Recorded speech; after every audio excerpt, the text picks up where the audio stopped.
much success, no stress, and lots of happiness. Not gonna blast you on the radio. Not gonna lie to your family, no. Not gonna hate you in the magazines. Not gonna compromise. Not gonna diss you on the internet.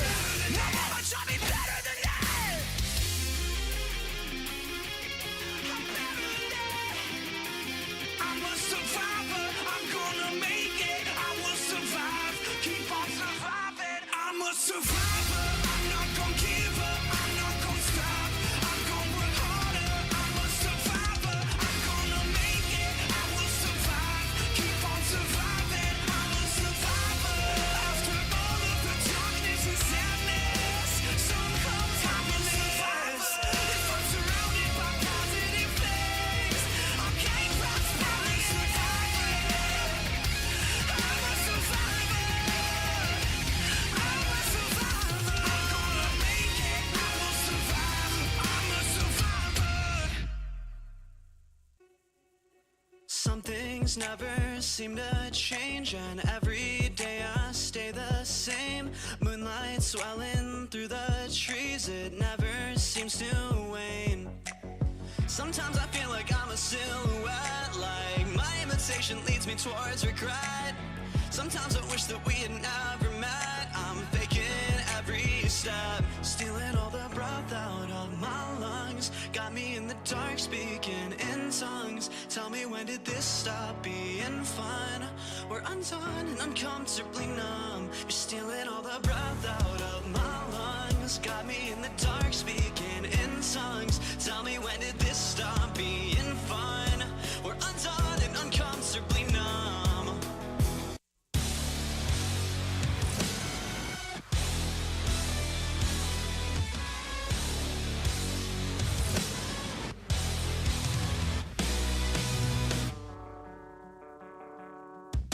Disconnected, out of mind, I'm unaffected by the times. Misdirect me on a dime, break me with something slight.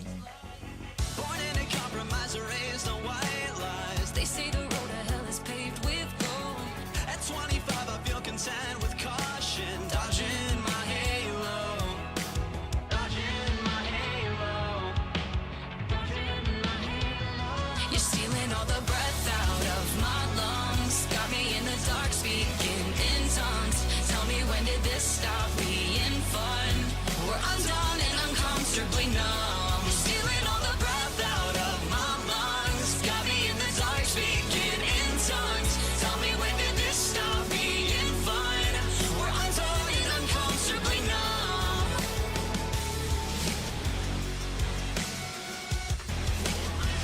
Uncomfortably numb. We're undone and uncomfortably numb.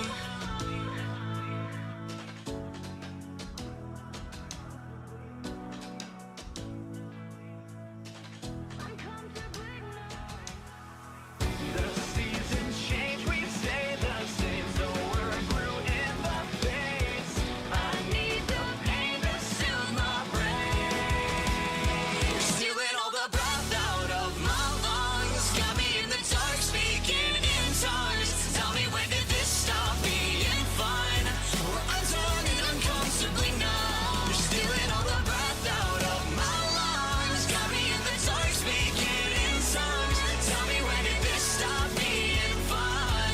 We're undone and uncomfortably numb. Uncomfortably numb. We stay the same. The seasons change, we stay the same. We're undone and uncomfortably numb.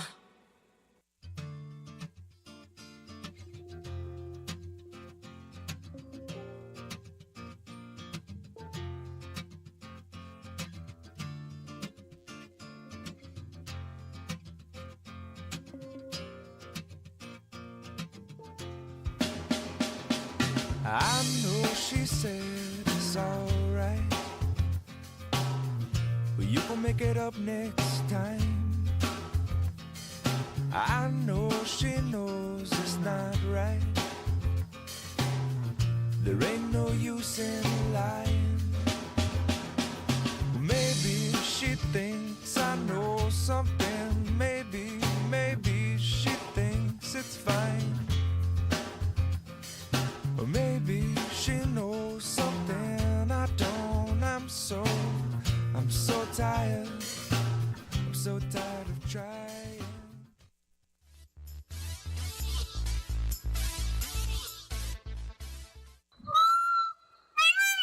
It's time for Lincoln Potters Baseball.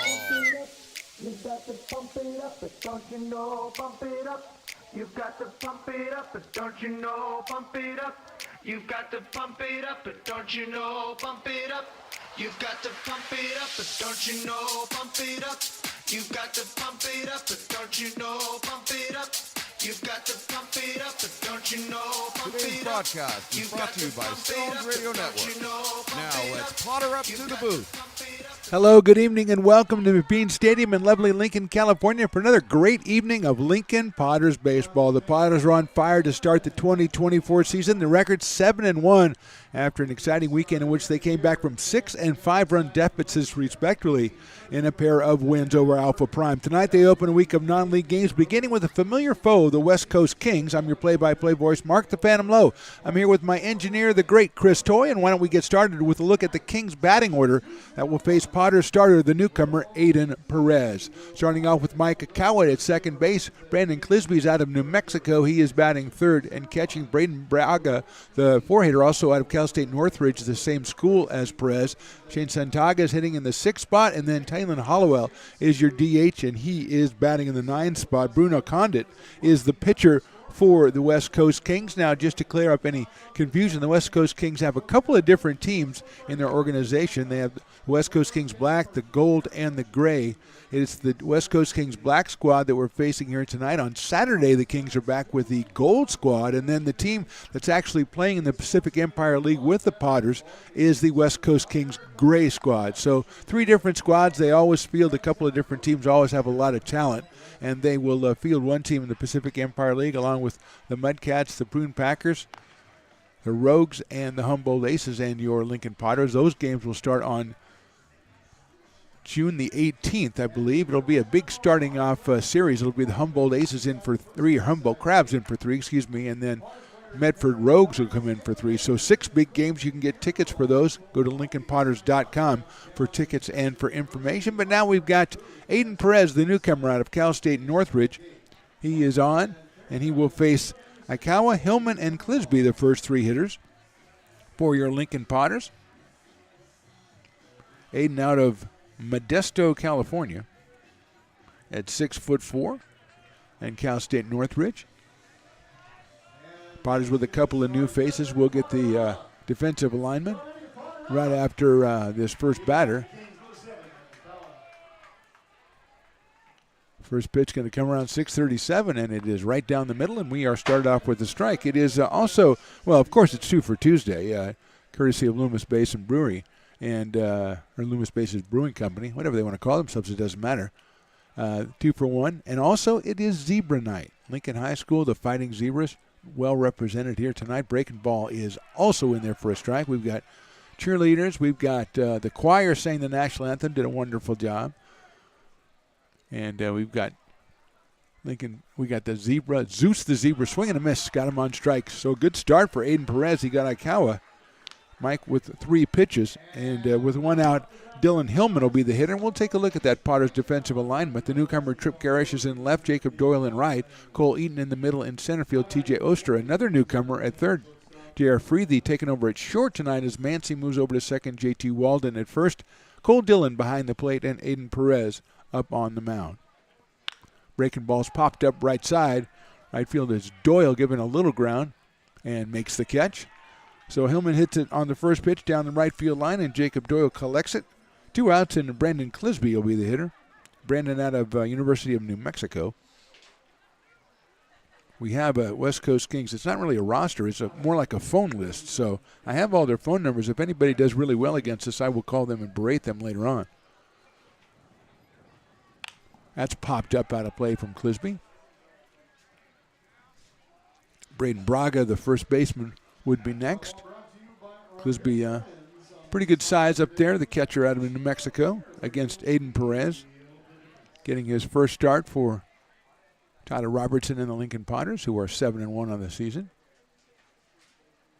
Fastball misses outside. Perez up around 90 miles an hour early on in this one.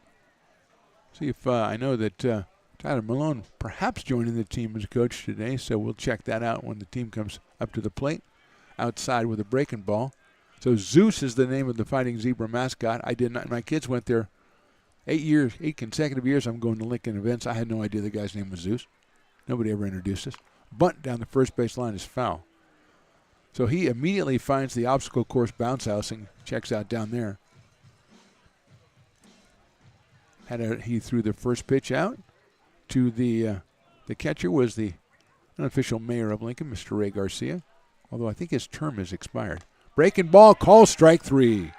Good first inning for Aiden Perez as a Potter. We go to the bottom of the first. Kings nothing, Potters coming to bat.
Bottom of the first inning from McBean Stadium. Aiden Perez very effective in his first inning as a Lincoln Potter. Let's take a look at that Lincoln batting order that'll face the left-hander Bruno Condit coming out of the College of Marin. Cole Eaton going to lead us off. Luke Manzi batting second. Jake Tandy 7 for his last 7 is the DH. JT Walden cleaning it up.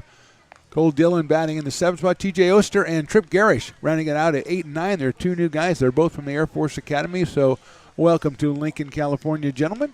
And they will be batting 8th and 9th respectfully against Bruno Condit, the left-hander from the College of Marin. Jake Tandy is hitting .514. He is 7 for his last 7. He did have a hit by pitch mixed in there, so it's not 7 consecutive plate appearances because he was hit by a pitch or he would have got a hit. I mean, we can pretty much say that. But he has been absolutely fantastic. 3 home runs. He's driven in 21 runs in 8 games. So he will come up third after Cole Eaton and Luke Manzi, who are both impressive at the top of the order. Eaton at .363 with 4 runs batted in. To make that 6 runs batted in.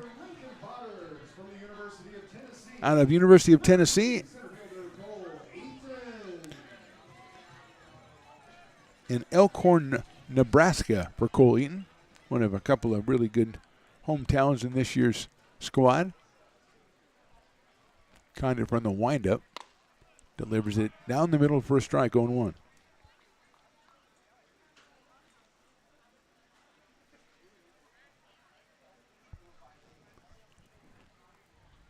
Cole takes in the dirt.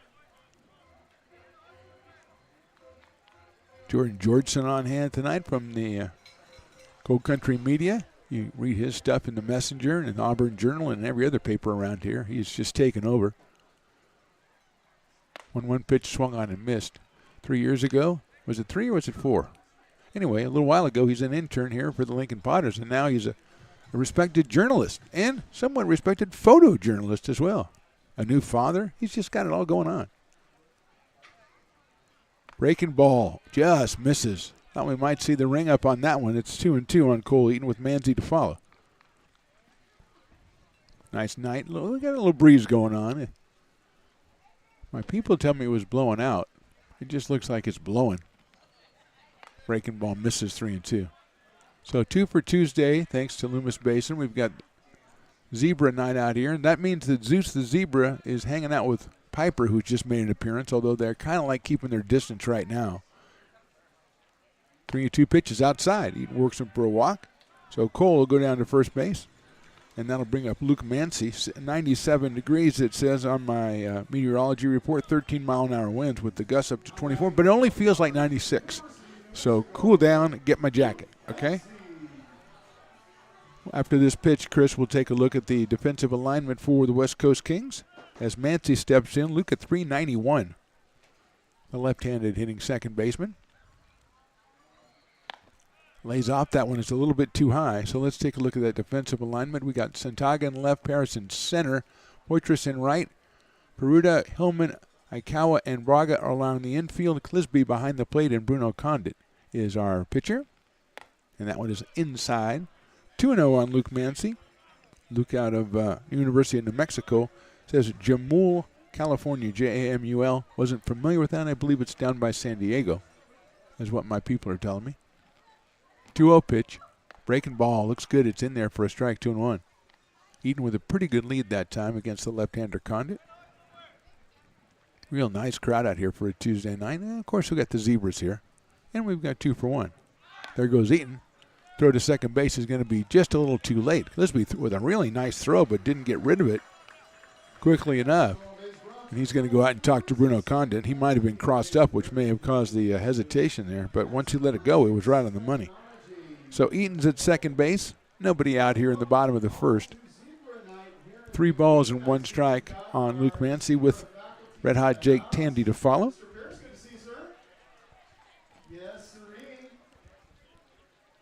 So Piper and Zeus kind of circling each other. I'm sure they've met already. You know, in the mascot world. It's a small world, the mascot world. 3-1 is hit sharply to first. Handled out there by Braga. He's going to take it himself. Moving to third will be Eaton.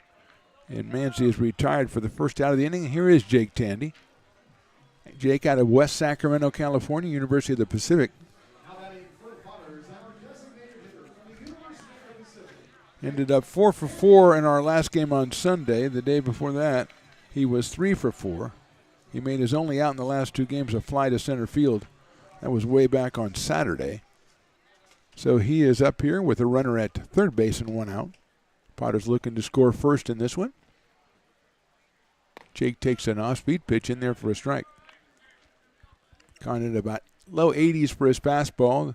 Breaking stuff right around 70. Early on in this one. Tandy takes outside. 1-1.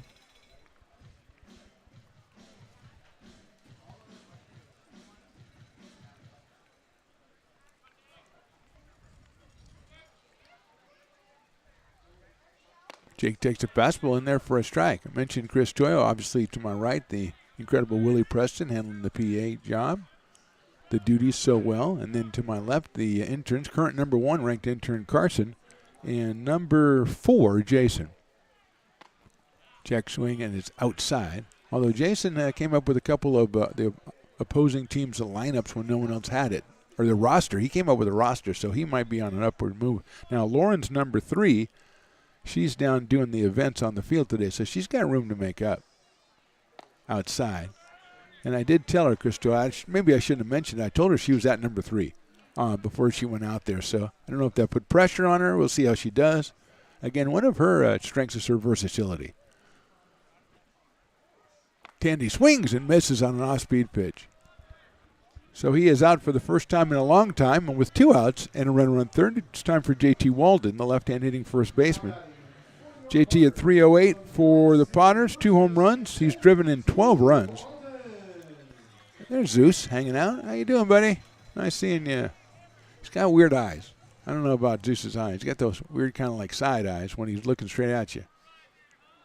And he's got a Secret Service guy with him. That's good. JT takes, well, over his head, so I'm going to call that a ball. 1-0. He's followed by Jacob Doyle hitting the 5 spot. J.R. Freethy, who was our player of the game on Sunday, batting 6th, then Dylan Oster and Garish. 1-0 to JT. It's a little blooper over second base. That's going to drop in for a base hit and be the first run of the ball game. An RBI single for JT Walden. Scoring is Cole Eaton. The Potters are on the board with their first hit and their first run. It's an RBI for JT. He now has 13 of those things. And here is Jacob Doyle. Jacob from University of Nevada, Reno out of right field. 2 home runs, 7 runs batted in. 363 for Jacob. Getting home runs in the first 2 games he played, I believe. He takes a fastball right there at the strike. Throw down to first base. Braga handling it, but not even applying a tag on JT, who says, I wasn't going anywhere. J.R. Freethy to follow. Potters are on the board here in the first.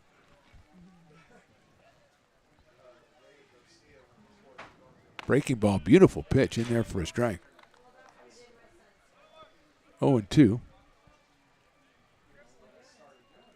Eaton singled, stole second, went to third on a ground out, and scored on the single by J.T. Walden. 0-2 pitch, strike 3. Couple strikeouts for Condit in the first, but the Potters score. We go to the top of the second. They lead this thing 1-0. This job is the Esplanade at Turkey Creek phases 4 and 5. Our scope of work for this project is full scope, so we've got all the underground, all the joint trench, and all the top side included with it. We're putting in sewer pipe, manholes. We're not doing services yet. We go through and do all the main line, and then we come back and do all the services after that. I would say this project right here, the one we're working on, is probably about a 2-month project. It's very costly to the developer, so beating the schedule is very important, more important than most projects. It's got a lot of groundwater, so we've got an extensive groundwater pump system in place. It's just cool to be a part of the built environment and know that for the next 100 years that people are going to use and enjoy what we've created here today.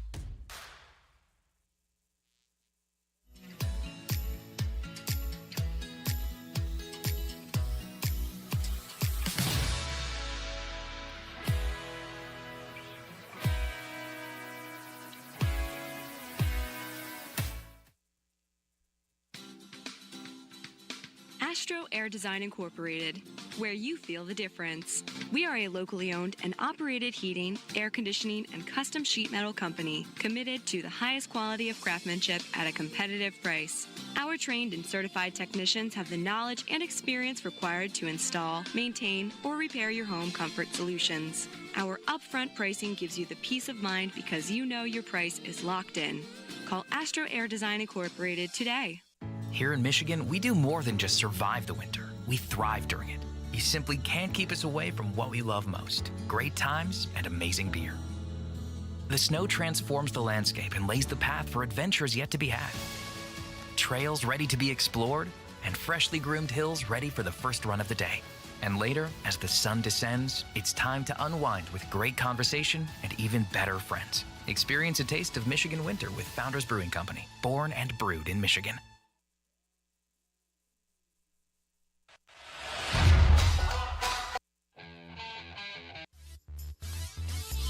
Time for the top of the second. A little bit of a delay there as we had the Lincoln High School dance team out there kicking it, man. I was rocking up here. I don't know if you noticed that, Chris. I was rocking. You probably wouldn't want to look at that directly, but it was very, very, very fun. Anyway, it took a little bit extra, so Chris Toy played some extra commercials from our tremendous sponsors, and we made it work.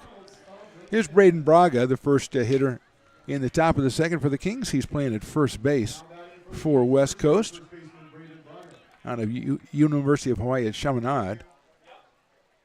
Takes one low from Aiden Perez, who had 2 strikeouts in the first inning. Sandwiched around a fly ball to right field. So a quick 1-2-3 inning for Aiden in the first. Fastball's a little bit too high. He's going to have Drake Poitras and Shane Santaga coming up after Braga.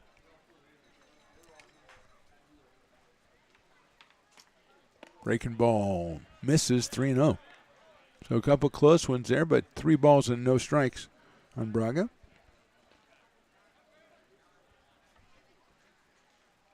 And that'll be ball 4. So Braga's the first base runner for the Kings. He is at first base with nobody out, and Drake Poitras will be the hitter, the right fielder, out of the College of Marin. We're in number 19, the West Coast Kings with their dark jerseys and yellow sleeves. It's a black and yellow kind of thing, like my guy Wiz Khalifa or anybody on the Steelers. But probably more Wiz Khalifa because that's my jam. Short lead at first by Braga. Fastball is in there for a strike. Perez up around 90 in the first inning when he had 2 strikeouts. Aiden from Cal State Northridge.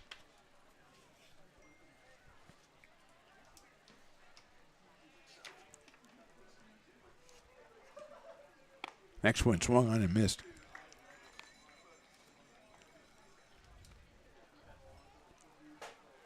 Oh, and 2 quickly.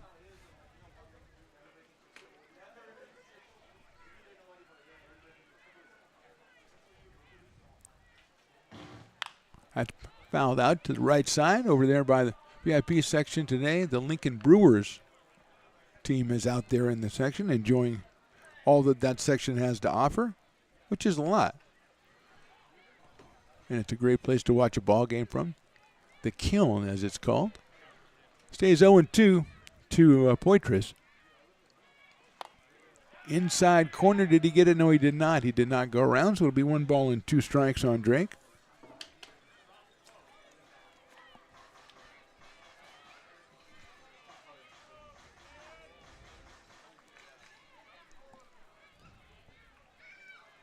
Pretty good lead at first by Braga. Breaking ball swung on and missed. Another strikeout for Aiden Perez. Poitras goes down. That's 3 strikeouts. 1 out in the inning, and Shane Santaga will be the hitter. Shane out of Cal Poly. We're in number 30. He's playing out in left field for the West Coast Kings. Santaga up here with 1 out and 1 on. Braga at first, Santaga at the plate.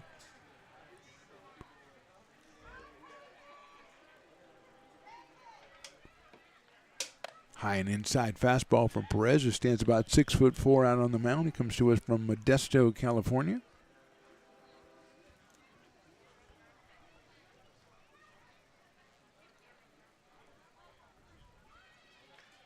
Throws his breaking ball and gets a strike call. 1 ball and 1 strike. That might be a little bit too high, but it came down where the umpire felt it meets the criteria. All right, strike.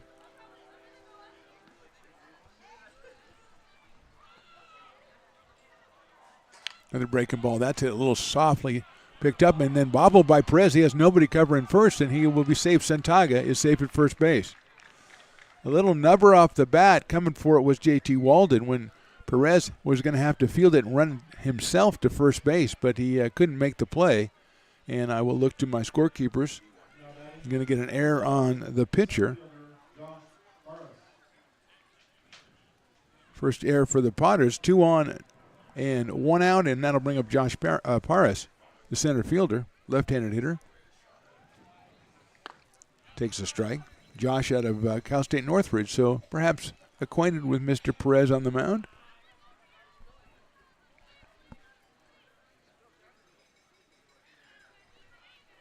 First and second, 1 out here in the second. That's hit high up in the air, but foul behind us. Right to where the Little League playoffs are going on, or something's going on over there because there's no parking around here. But other than that, good luck to all the participants over there.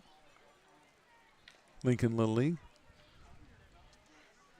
First home of many Potters, as a matter of fact.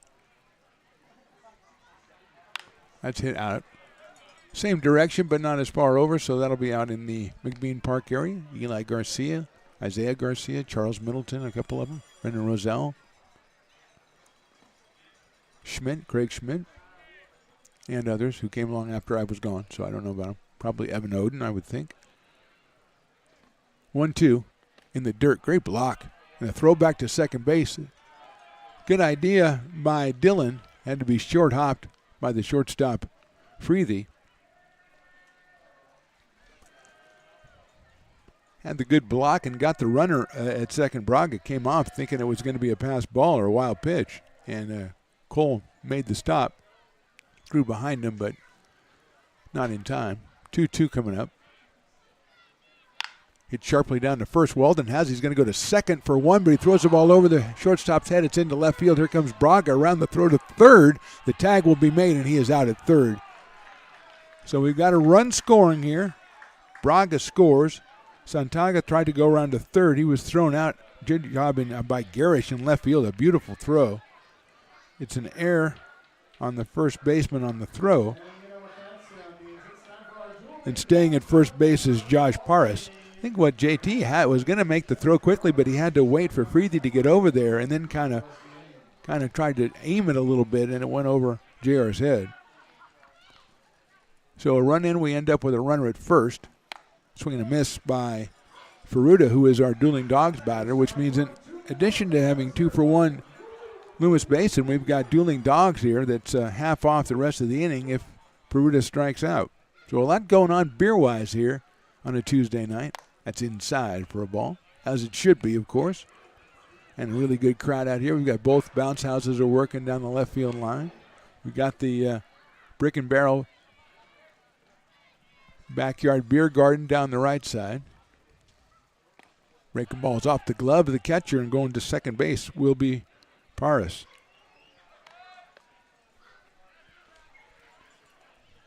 So a little sloppy inning for the Potters. 2 errors and now a pass ball. Puts Paris at second base. 2 balls and 1 strike on Kevin Ferruta. He's out of the College of Marin, playing at third base. Fastball misses, 3-1. Taylor Hollowell, who's the designated hitter, the number 9 batter on deck. 3-1 coming up from Perez. That is strike 2. So 1 strike away from yet another bargain. So what you do is obviously you would use the dueling dog to the end of this inning, then you go back to the Loomis Basin, after this inning. Chris Toy gives me the thumbs up. Oh, he's already figured that out. Swung on and missed. He got him. So Potters give up a run, but we get half price on dueling dog. So it kind of evens itself out. Bottom of the second, we're tied at 1. When it comes to your home's maintenance and repairs, Jeffers Resource Group has you covered. Our handyman services offer a comprehensive range of expertise, from minor carpentry to drywall, electrical and flooring for property managers, landlords, and renters alike. We ensure that every job is completed to the highest standards, so you can have peace of mind. Contact us today to discover how Jeffers Resource Group can help keep your home in top shape.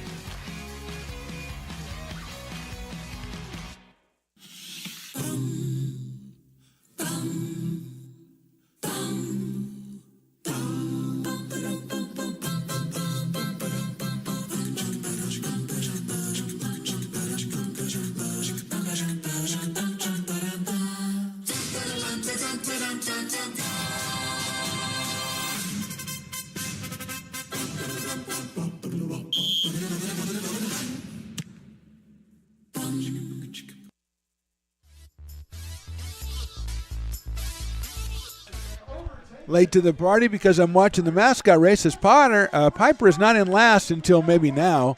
Good run by Mr. Orange Shirt. Here comes our final contestant, and she keep bringing it in, and she breaks the tape. Beautiful job. And Piper, of course, not understanding the entire concept of the race, comes in last and then raises his hands in victory. Hands raised in a V is what I'm saying, and Piper, you should not have done that. Another excellent race, and I think with Zeus, the zebra, I was surprised that Zeus wasn't out there participating in there. Is there some sort of enmity between the two mascots? Both at the top of their games, at different levels, but both at the top of their games, and yet I haven't seen a lot of collusion between them. And, I think it's probably in about 2 weeks from now, 2 weeks from Friday, I believe, is the Piper birthday game. And I know all the mascots come out for that, and Zeus is certainly prominent in that. And hopefully this doesn't affect that, because that's one of the biggest party nights of the year. Piper's birthday, I believe it's June the 21st for Piper. You want to come out and check that out. You'll see, I think Slamson has made some appearances in the past. And the Warrior, Willie the Warrior from William Jessup was here last year. A lot of great mascots. The Rhino from over at 12 Bridges. Ricky Rhino, I don't think that's his name. Probably Rocky. J.R. Freed will start us off, bottom of the second, against Bruno Condit, who had 2 strikeouts in the first inning, gave up a run and a hit. J.R., 2 for 4, has only played 2 games, was the player of the game on Sunday. Takes that one down low, 2-0. Had a couple of hits, scored a couple of runs, and made about 3 Web Gem-worthy plays in the field to help the Potters get the win. 2-0, and J.R. lays off and goes to 3-0. He is 2 for 4, but he does have 4 runs scored in a brief time. Condit's fourth pitch is outside, so JR goes down to first base. The second walk issued by Bruno Condit, and bring up Cole Dillon, the catcher. Cole out of Rockwall, Texas, another great name in the University of Arizona. 1 for 6 with an RBI so far, just a couple of games for Cole. Played catcher. He's also played, I think he played second base as well. Cole takes high for a ball, so 5 straight balls from Condit to open up the bottom of the second. We are tied at 1 here from McBean Stadium. Great crowd out on a Tuesday night, and currently enjoying like 300 or 400 beer specials.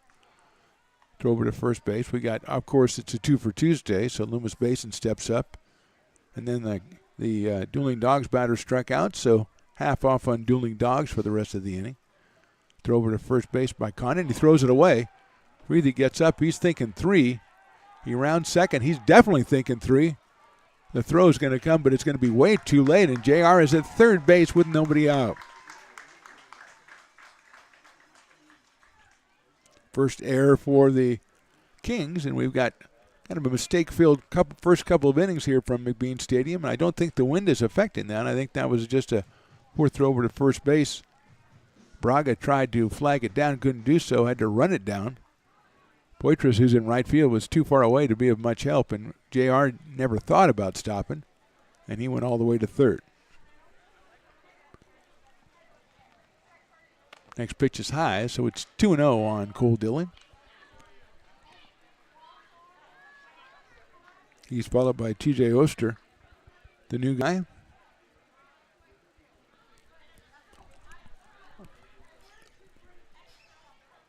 That is in there for a strike. I just checked my phone, and then I realized it's not my phone. So it's, there's Rockwall, Texas, in Rockwall County. Sure. Oh, it's in northeast Texas. Very nice. Thank you, Chris Toy, who's the head of mascotology. He's also the meteorologist for Stones Radio Networks, and he helped me look up where places are. So geographical consultant, Chris Toy, and engineer. Incredible.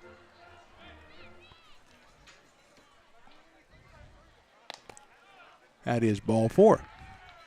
So a couple walks here in the second innings. First and third, nobody out. And here's TJ Oster, the third baseman. TJ coming to us from Phoenix, Arizona, and the United States Air Force Academy.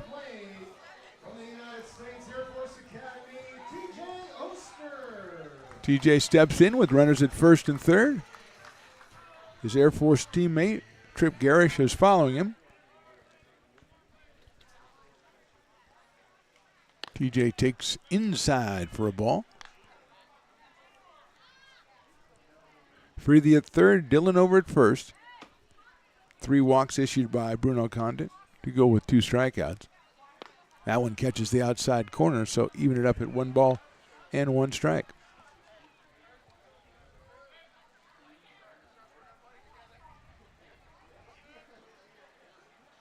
Breaking ball catches the outside corner again. So TJ is behind the count 1-2. Nice pitch right there by Bruno Condit. Perfect placement, as I gave up on it just like TJ did, and it's a strike. That's in the dirt. Condit's motion or leg kick had Dillon going back to first base on the pitch.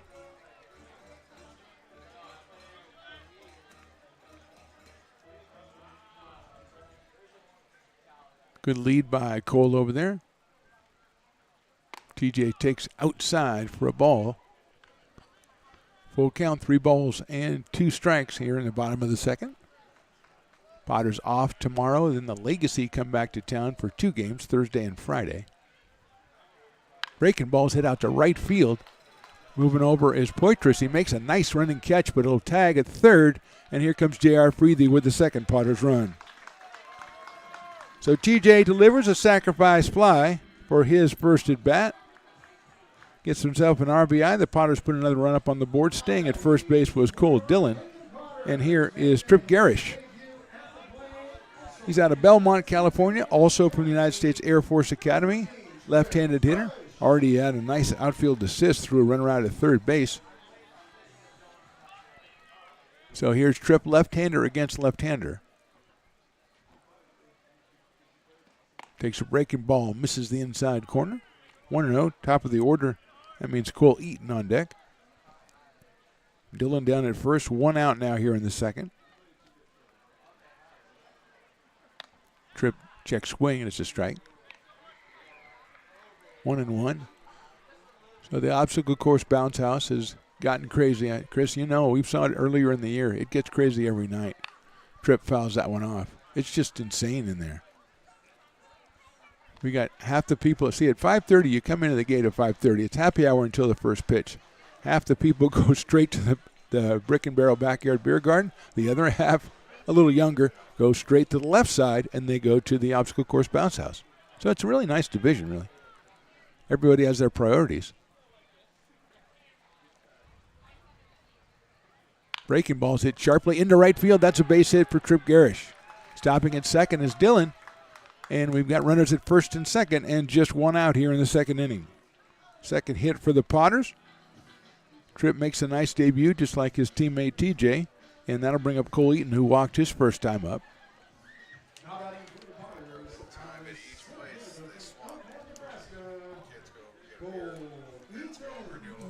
No, Chris, they do not do that.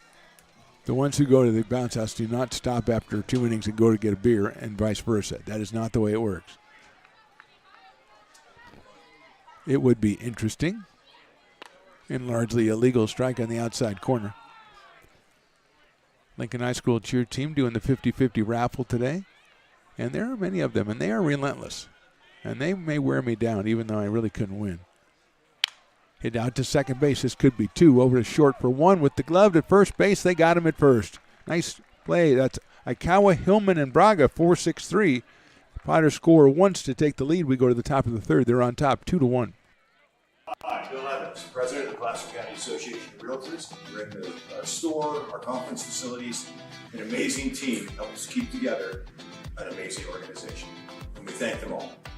This organization can't do what it does and can't run the way it runs without the help of so many members volunteering their time.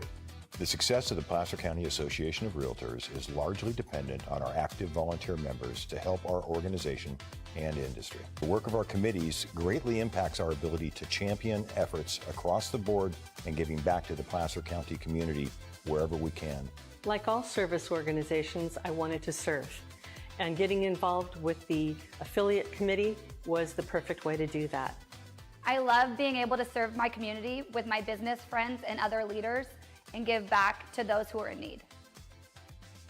The thing I love about the PCAR committees is they all work toward the same goal of bringing the community together to support those in need in our surrounding area. I instantly came to the meeting and had a wonderful time, felt like I was a part of something bigger, and it was just the start of my leadership journey.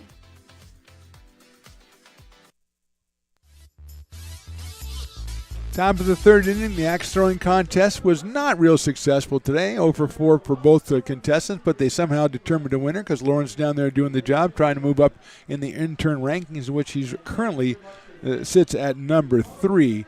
But she doing a great job with the events on the field. The axe throwing out of the way. Next, I think, is probably the spinning bat race, which may be my favorite. Aiden Perez warming up for the Potters. He has himself a 2-1 lead. Both teams a little bit shaky in the field. The Kings with 2 errors in that inning, allowing the Potters to score. Actually, and the Potters have 2 errors. The Kings came up with 1 error in that inning on a bad pickoff throw, which led to the Oster sacrifice fly. So both teams with the unearned runs coming through, but the Potters are on top 2-1. It'll be Taylor and Hollowell then the top of the order. Mike Aikawa and Dylan Hillman for the West Coast Kings. Again, this is the West Coast Kings black squad. There's the gold squad that'll be in on Saturday to take on the Kings. And then there's the gray squad that'll play league play in the Pacific Empire League, and those games start on June the 18th. As always, with non-league games, league games, tickets and information, the best place to go is LincolnPotters.com. Hollowell is out of De Anza College. Looks to be a right-handed hitter by everything I can piece together here. Tomorrow we'll take the day off. Supposed to be the warmest day of the week. So, and I said, because I don't know if you know this, but I told him this like 6 months ago. I said, look, I'll tell you, June 5th is going to be a scorcher. Play on the 4th, play on the 6th, don't play on the 5th. And they heeded my warnings, and I think for the good of everybody. Here's Hollowell. wearing number 21 for the West Coast Kings against Perez, who has 4 strikeouts in 2 innings. First pitch is right down the middle for a strike. So he starts it off 0-1 on Hollowell.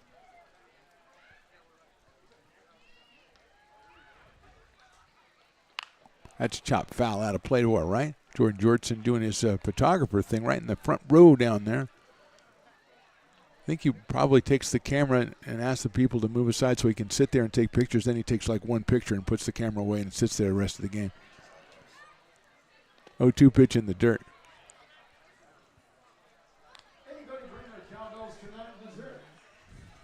I see if me Ranchito, my guy Hobby's down there today. Yeah, he's down there. So is Bill, the Fat Cat. 2 of the best food options you'll find at a ballpark in any level of ball. Fastball's outside. We got the quesadillas, the street tacos, etc. with Hobby. Got the dogs, the bratwurst, and everything with Bill, and the ice cream sandwiches. Don't forget that. That comes in very handy. Check swing, it's high. So Hollowell's worked the count, 3 balls and 2 strikes. You forget about that, but then he goes, oh yeah, I got the ice cream sandwiches. They just hit the spot, Chris Toy. I don't think I've ever had a bad ice cream sandwich. And it's in the dirt. So Hollowell with a nice at-bat there as he waits out. Perez gets the walk. That's Aiden's second free pass. And it'll bring up Mike Aikawa, who struck out to start the game. Out of Lewis and Clark University. Mike wearing number 7 for the West Coast Kings. Potter's looking for a double play here. Good lead at first by Hollowell. Perez's fastball is a little bit too high. 1-0 on Aikawa. Dylan Hillman, the shortstop, number 2 hitter, will follow. Perez checking the runner at first base, Hollowell. That's popped up right side. It's probably going to be foul. It'll be in play, though, at Knights. Did he make the play? I don't think he did down the first base line. J.T. Walden tried an over-the-shoulder, beautiful catch. I glanced off his glove as they put the pole right there where I'm looking to try to see what's happening. J.T. tries the over-the-shoulder catch. And so it is just a strike on Aikawa. Doyle way too deep and far away in straightaway right field. And Luke Mancy trying to come over from second, but it was going to be JT or nobody on that one, the way it was placed. 1-1 pitch outside. 2-1. Potter's 7-1 on the season, and a couple of come from behind wins. Very entertaining 2-game series against Alpha Prime. Very talented bunch of young players. Potter's got down by 6 runs on Saturday and 5 on Sunday and came back and won both times. Hollowell just barely got back in. I said a good lead earlier. He had kind of doubled that lead. And Perez went over there. JT slaps the tag on, but Hollowell is in there underneath it, according to the umpire, which we've got to go by his word. So, yeah, really entertaining weekend series. Good crowds out here. Here's the pitch. Foul back to the screen. Saturday night and Sunday afternoon games.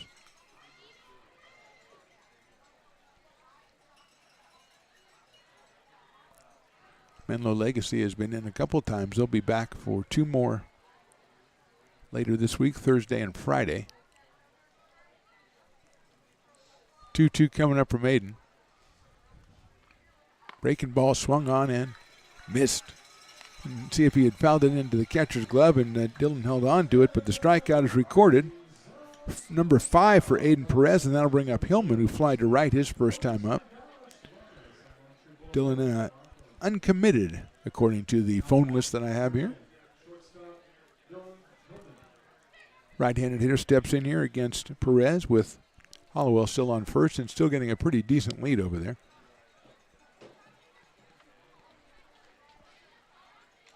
There he goes. Pitch is in the dirt. The throw to second base is going to slice off and go off the glove of the backup shortstop J.R. Freethy, but he runs it down before Hollowell can go any further. He's going to steal second base. Just got a really good jump, and nothing really that Dylan could do. It's just throw tailed off to the second base side.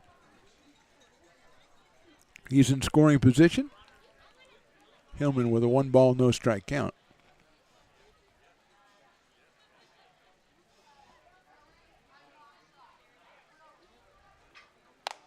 That's a defensive swing, I think. Trying to get out of the way, but it's going to count as a swing. So it's 1 ball and 1 strike on Hillman. Brendan Clisby, the catcher, on deck. Kind of trying to get out of the way, but thought about maybe swinging, then said, no, I don't think I will, but the bat was already going.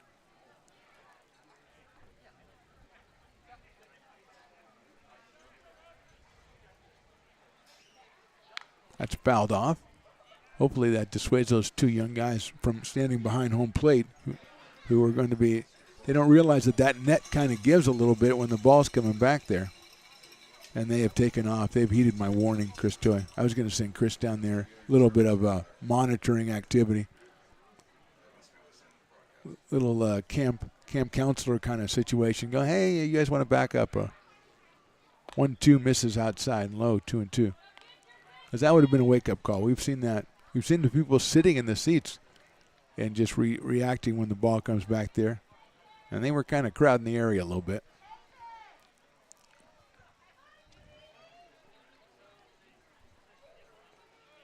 2-2 pitch. Misses outside. Good pickup by Dillon, but it's 3-2 now on Dylan Hillman. Cole Dillon behind the plate. Dylan Hillman at the plate.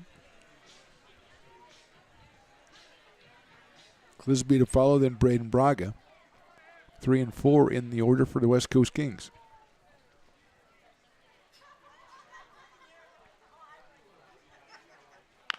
There's a chopper over toward first. JT gets it with the bare hand and then thinks it's 3 outs, but it's only 2. But luckily he didn't throw the ball out. Hillman hit a grounder that kind of got slower as it kept going. Kind of ran out of steam, and JT at the end just stuck out the bare hand and had it, and then stepped on the bag and made a motion to roll the ball out to the mound. Luckily he didn't, so 2 outs. Moving to third on that play is Hollowell. And here's Clisby, who struck out looking his first time. Catcher out of New Mexico. Takes a breaking ball in there. No, inside, excuse me.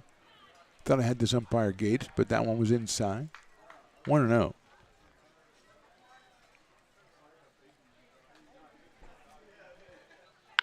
That one's hit well to left field, but right in the spot. Beautiful play out there by Garish, who kind of fought the sun and made the catch. No runs, no hits, 1 left. We go to the bottom of the third. The Potters on top in this one, 2-1.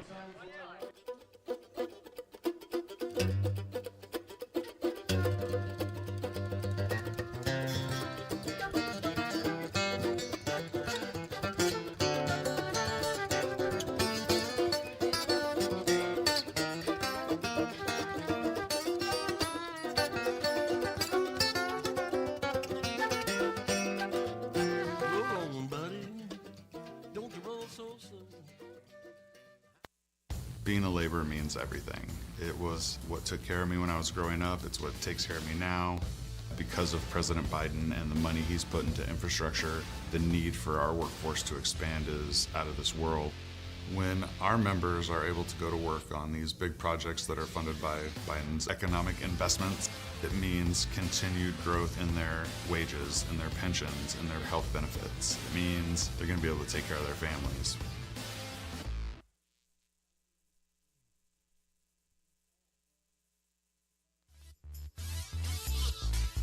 Welcome back to McBean Stadium. Bottom of the third inning. Mark the Phantom Low here with you. Chris Toy on the engineering duties. It'll be Luke Mancy, Jake Tandy, and JT Walden. 2, 3, and 4 for the Potters against Bruno Condit out here for his third inning of work. He's given up 2 runs on 2 hits. Only one of those runs was earned. That was the one in the first inning, and that was a walk, stolen base, infield ground out, and a single by JT Walden. Condit with 2 strikeouts so far in this one, but he has walked 3 batters. TJ Oster, the newcomer, has the second RBI and a sacrifice fly. So here's Luke, who grounded to first his first time up.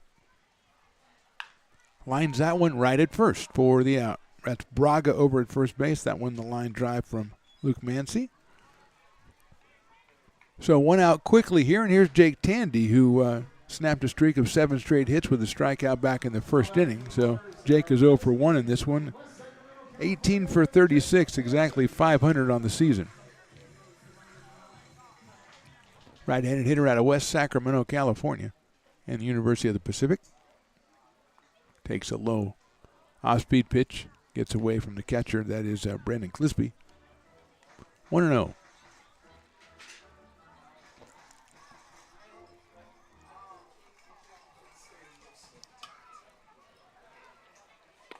That one is in there for a call strike, so it evens up at 1-1 on Jake.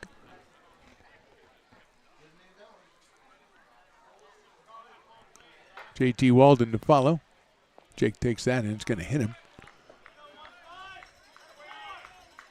So he'll go down to first base, the recipient of a hit by pitch, and that'll bring up JT Walden, who looped a single into right center field his first time up, picked up his 13th run batted in already of the summer. He has 2 home runs, came in at .308. Lifted that up a couple of points with that single back in the first. He's got Tandy at first. 1 out here in the third.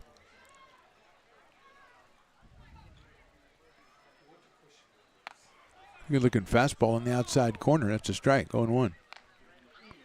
Jacob Doyle is next for the Lincoln Potters.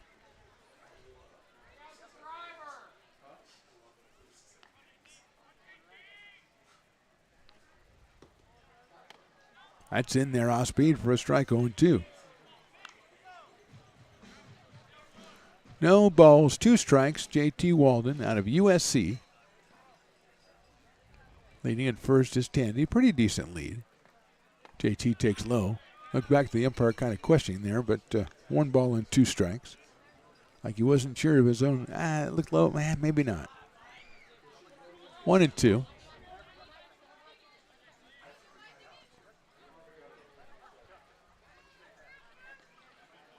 A tie for a ball.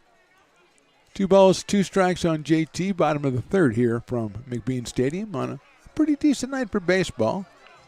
Started out as a warm day, had some breeze going. All that is true, but when you got 2 for Tuesday, everything seems to be nice. Sharp ground ball foul.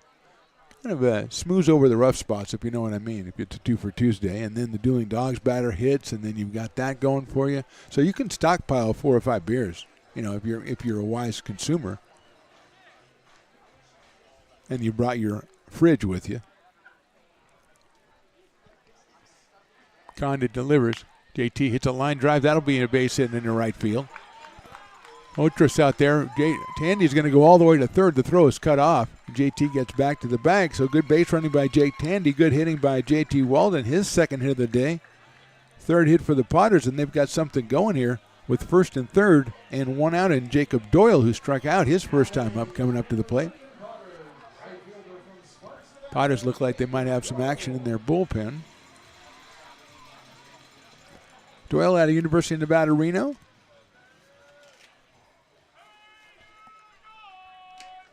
Right-handed hitter, right fielder. Little chopper down to first base. That's a fair ball. They're going to just take the run at first, and the runner scores. So Tandy scores on a ground ball down to first base. Doyle is retired. JT moves to second. Jacob gets an RBI, his 8th. It's a weird grounder down to first. Braga got it. Really not much he's going to do. He's thinking of going to second, but that's a long throw, and he had to throw past the runner, so he took the out when he had it. 2 outs. Potters have scored a run. They lead at 3-1, and here's J.R. Freethy, who walked his first time and scored a run back in the second inning.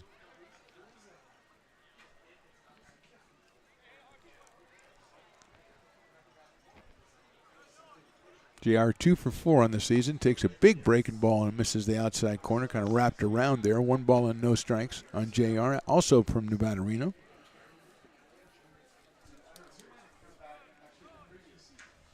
Looks like Tyler Moore, the right-hander out of American River College, is loosening up for the Potters.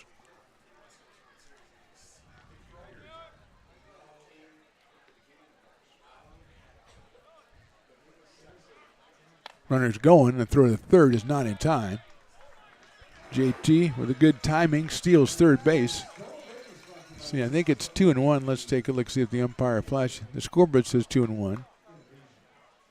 And usually if that's wrong, the umpire will signal the count. So we'll go with 2-1 on J.R. Freethy. Condon from the windup delivers a strike, so it evens it up at 2-2. Cole Dillon to follow if JR keeps it going here in the bottom of the third. Takes that one, so it must have been 3-2, obviously. As 3-1, JR gets himself a base on balls, his second of the day. And here is Cole Dillon. Runners on first and third. I'm going out to talk to his pitchers, Ben and Clisby. Still no activity we can see in the bullpen for the West Coast Kings. You don't know how many pitchers they actually brought. No pop-ups on the grassy knoll, but still a nice contingent of fans down there. It's harder to see with the obstacle course bounce house in the way. You know, that blocks out my view of the grassy knoll. See if Freely is going at first base. Condon has a good move. Here's the pitch. Line drive left field. Santaga comes in, reaches up and makes the catch. Good job fighting the sun, and Dillon is out. 1 run for the Potters. They leave a couple. We go to the fourth. Potters 3, Kings 1.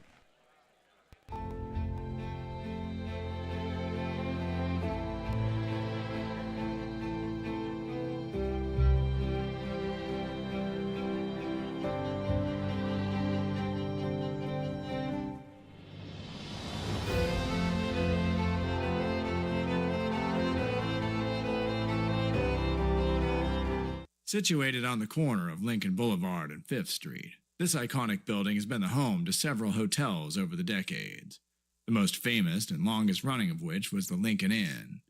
Having undergone several renovations and architectural changes, this building is the current home of Old Town Pizza, which boasts not 1 but 2 floors for your dining enjoyment, including open-air seating on the roof. Stop in for a slice today. Or stop by the Lincoln Museum to see the 300-pound cash register that used to adorn the front desk of the Lincoln Inn. For more great history, visit the Lincoln Area Archives Museum and, by appointment only, take their free walking tour of historic downtown Lincoln.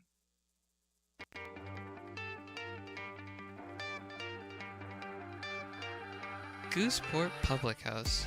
We have sports on 10 big screen TVs, 23 beer taps with classics and crafts, a full bar with creative craft mixed drinks, live music, and most importantly, great fresh food. In downtown Roseville off Vernon Street, only 15 minutes from the ballpark. See ya at Gooseport.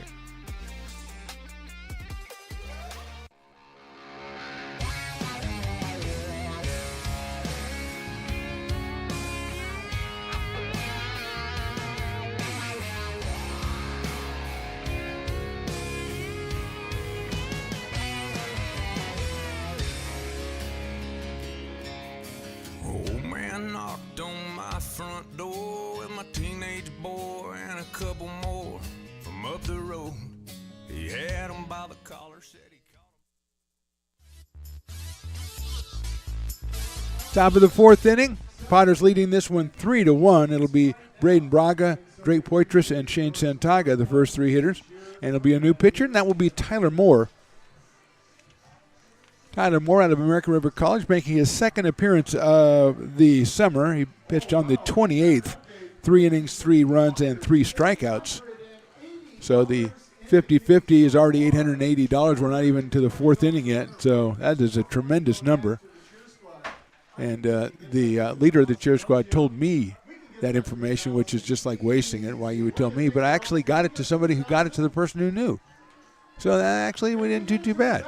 So Tyler Moore, the right-hander, will face Braga here as we start the fourth inning.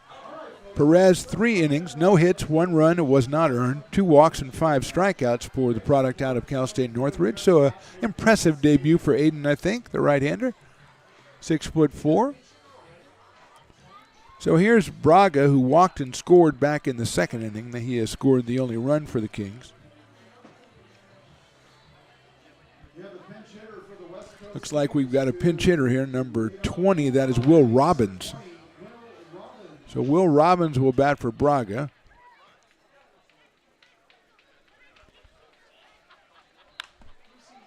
Pops it up, right side. Walden's going to call for it. JT makes the catch. So Robbins is retired. 1 pitch from Tyler Moore. Will out of Princeton University, so pretty impressive there. But he pops out to JT Walden. And here's Drake Poitras, who struck out his first time up. Of course, that was against Aiden Perez. Tyler Moore, right-hander, I believe from Del Campo High School and American River College. Got a ball coming out of the bullpen, so we do have West Coast Kings bullpen action. And not too good so far as the first pitch came all the way down here.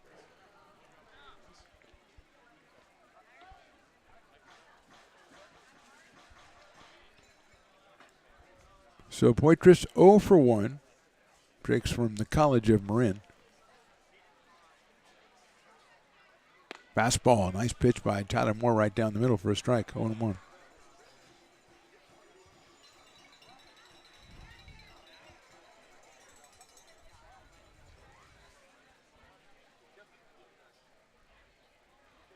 Swing and a miss. 0-2 quickly as Tyler Moore's delivered two really nice fastballs down the heart of the plate. And Poitras is down 0-2.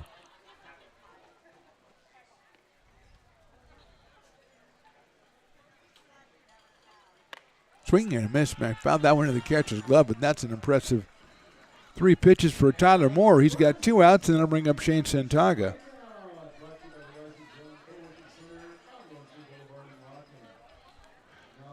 Shane reached on an error his first time up, hit a little dribbler down the first baseline, and the pitcher, Perez, came over trying to make the play, and he fumbled the ball, and Shane reached base. He was later thrown out trying to go to third. Moore's pitch swung on and missed. 0-1. Potters with the run in each inning. The Kings scored their run in the second.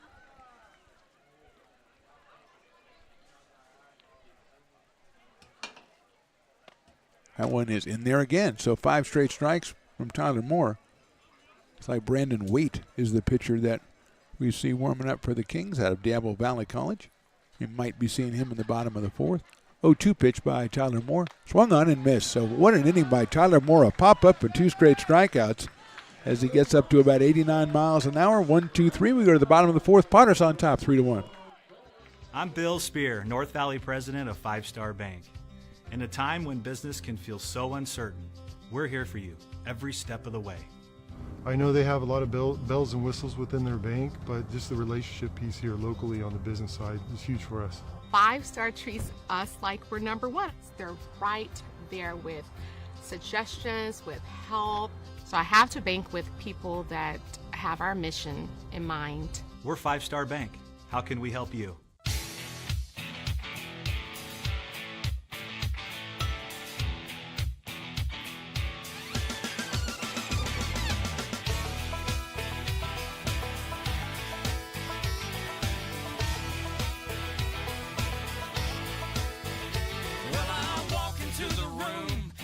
Out $100 bills, and it kills and it thrills like the horns on my Silverado grill.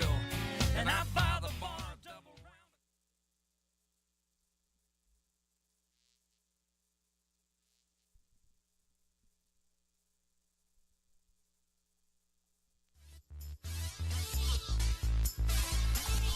Bottom of the 4th, currently enjoying a concert from the Lincoln High School Zebra Marching Band, although I don't believe that's the entire band because I count 11 people. So I think maybe that's just a small increment of the band, one of the factions in the band, but they are kicking it out here, especially the big old drum right there as Bruno Condit finishes up his warm-up tosses. Will Robbins, who came in to bat for Braga, is moving in the catcher spot, and Brandon Clisby, who is behind the plate, moves over and takes over at first base for the West Coast Kings, but not for a while because we are kicking it Zebra band style with the 11-piece ensemble. TJ Oster's coming up to the plate. TJ doesn't even stop to enjoy the tunes, just walks up to the plate, all business. The umpire staring somewhat approvingly. It's hard to tell with umpires. It's kind of like when we had the Hispanic Heritage Night and they did the dancing, and they just said, we do a 4-minute dance, and we're going to do a 4-minute dance whether you have to play baseball or not. And I respect that. The song has to go as long as it goes. There we go, and we are moving into the 3rd movement.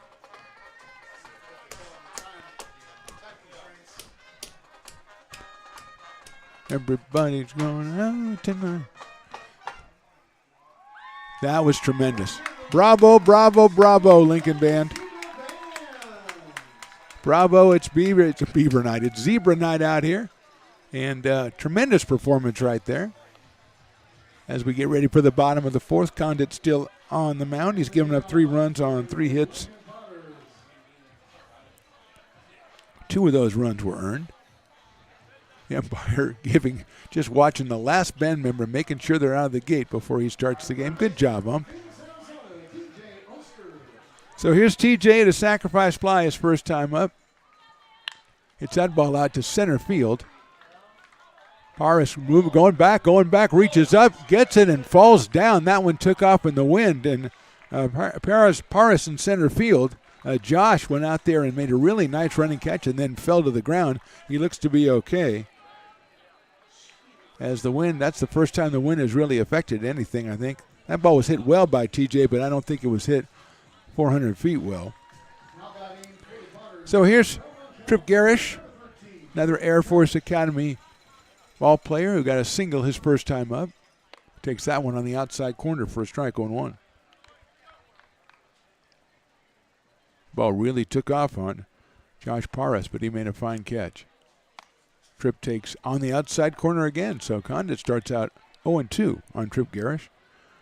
Cole Eaton will follow. Top of the order. Tripp's out of Belmont, California. Hits that one sharply to the right of second. Diving play at second base. Aikawa can't throw it. It's going to be an infield single. So Garish in his debut, he is 2 for 2. 4th hit for the Potters. Really fine try at second by Aikawa. But he could not make the play. And here is Cole Eaton, who is walked and into a double play. So Cole is 0 for 1 in this one. 8 for 23 on the season. Came in at 363.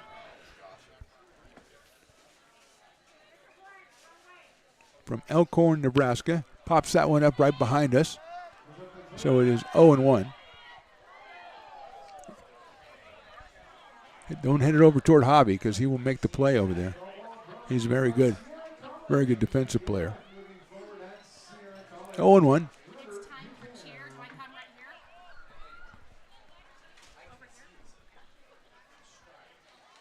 That is a ball, 1-1. 1 ball, 1 strike. 1 out here in the 4th. Garish at first. Eaton takes outside. Luke Mancy on deck.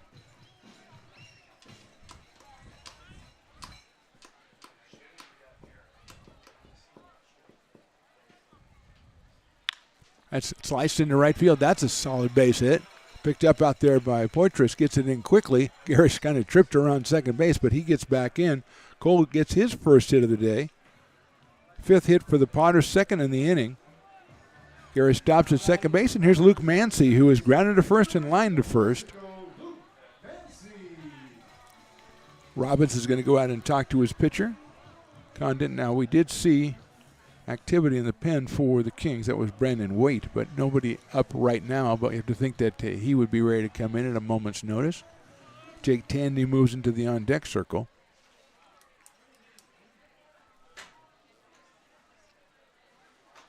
Left-hand hitting Mancy. Takes that one outside. Nice block by Will Robbins. Ball in the dirt. Luke from the University of New Mexico comes to us down around San Diego, California. Left-hand hitting second baseman, shortstop. He can do it all. Pops that one up out of play.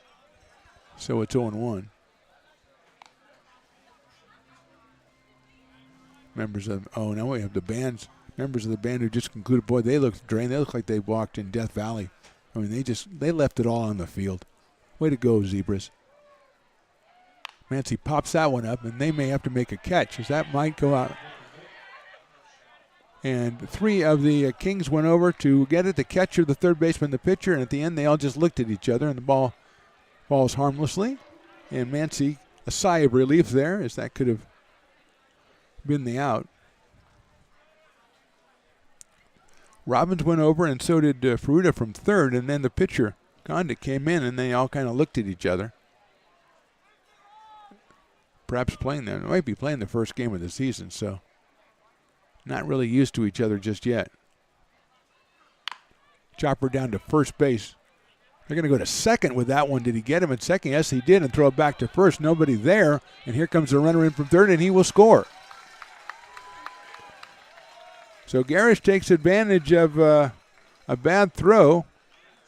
The throw to second was good as far as the getting the runner at second base was concerned. Then the throw back from shortstop got away at first base. Mancy stays at first. It's an error on the shortstop to allow Garish to come in from third, even though Mancy is still at first base. It was a really fine play from Clisby to Hillman at shortstop to get that for us. But the throwaway allows the run to score. Tandy takes a strike.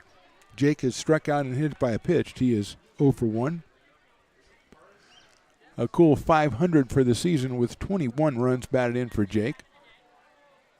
It's a little blooper over shortstop. That'll drop in for a base hit. So Tandy returns to his hitting ways after taking one detour out for a strikeout early in the game. Comes back with a hit by pitch and now a single. Third hit of the inning for the Potters. That'll put Manzi at second base. And here's J.T. Walden, who has a couple of hits and an RBI in this one.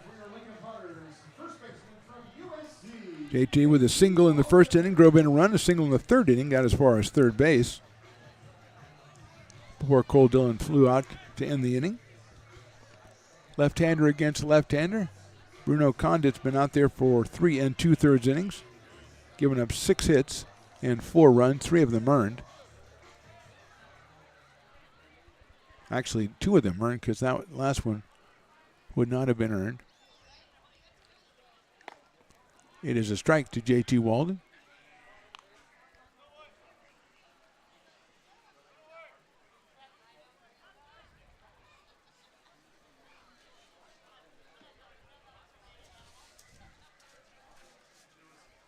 JT takes that one outside. Another good play by Will Robbins to keep that from going back to the backstop.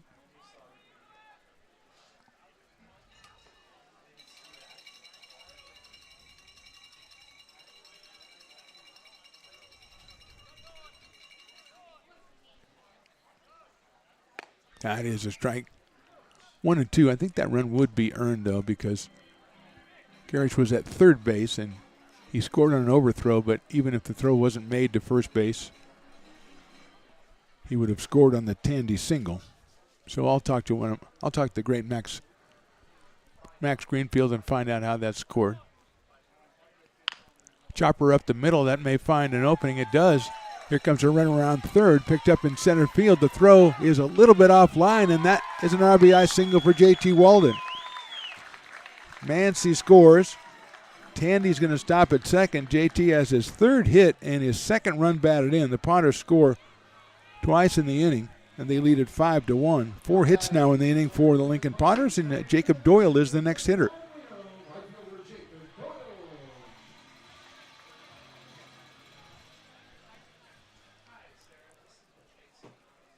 So Tandy at second, Walden at first. Doyle takes a fastball for a strike. Jacob has struck out and grounded out to first. He does have a run batted in, his 8th of the summer.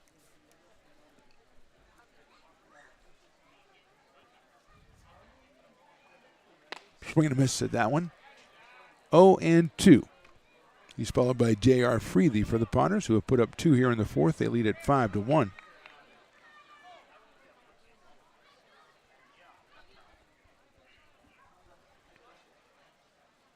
Breaking ball, call strike 3. So Potters score twice with 4 hits. They leave a couple. We go to the top of the 5th. Lincoln on top 5-1.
Top of the fifth, Potters lead at 5-1. It's Paris, Peruta, and Hollowell, 7-8-9 against Tyler Moore and Chris Toy.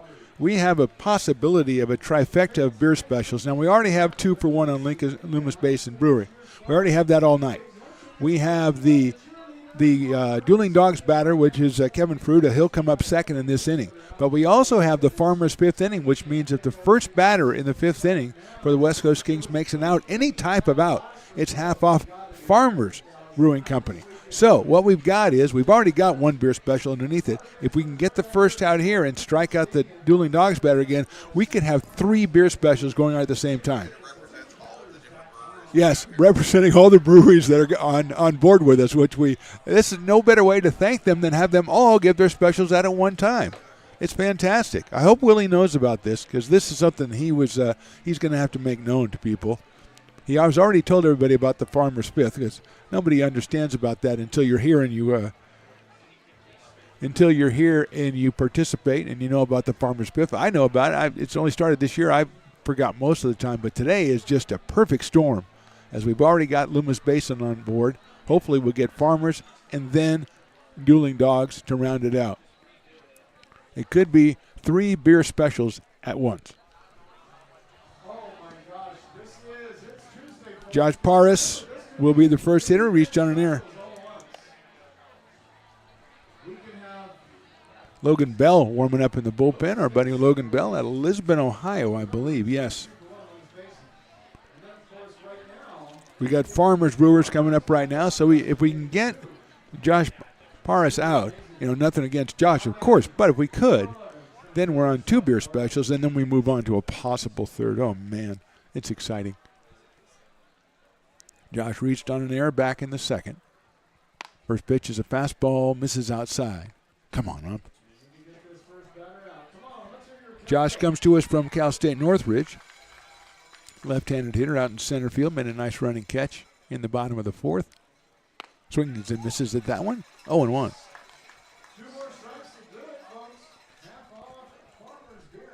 You better hire some seasonal staff down at the Brick and Barrel if this all comes through. That is down low for a ball, 2-1.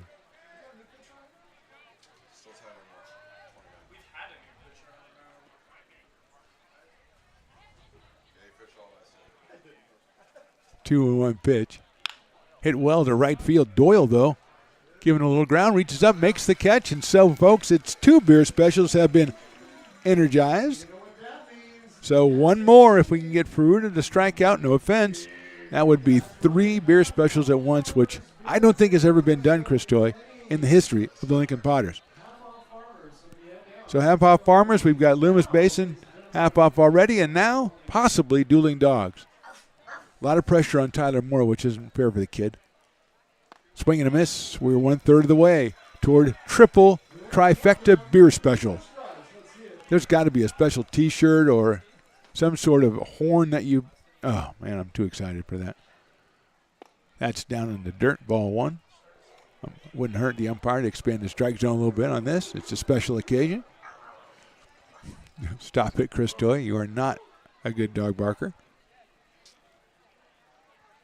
That's foul down the first base line. Folks, we're 2/3 of the way to the third leg of the trifecta half-off beer. People are about to, well, let's don't get ahead of ourselves. Peruta still with the chance here at 1 ball and 2 strikes. Swing and a miss. He got him on strikes, and we are in 3 beer specials at one time, Willie Preston. That's amazing. That is amazing.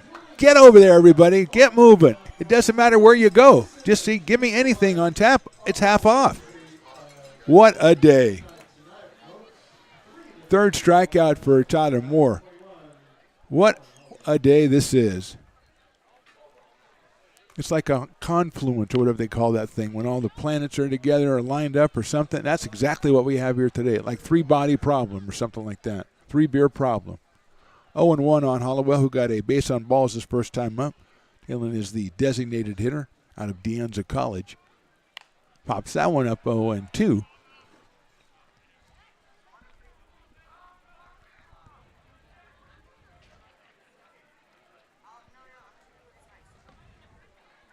No balls, 2 strikes. Breaking ball inside, just misses. Cole Dillon behind the plate for the Potters. T.J. Oster at third. J.R. Freethy is at shortstop. Luke Mancy, the second baseman, and J.T. Walton at first. Doyle, Eaton, and Garris on the outfield. 1-2 is chopped down to first. JT has on the big hop, says, I'll take care of it. Another good inning for Tyler Moore. We go to the bottom of the 5th. Enjoy the beer, Potter fans. It is the Potters on top, 5-1. American River College is a top-tier community college sports program that provides student-athletes with the opportunity to thrive both athletically and academically. ARC Athletics is currently ranked 5th in the state and 2nd in Northern California. With over 19 sports programs, our athletes compete with the region's best athletes. Our diverse and dedicated coaching staff helps athletes develop the skills necessary to compete at the next level.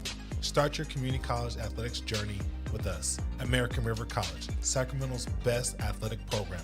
Go Beavers.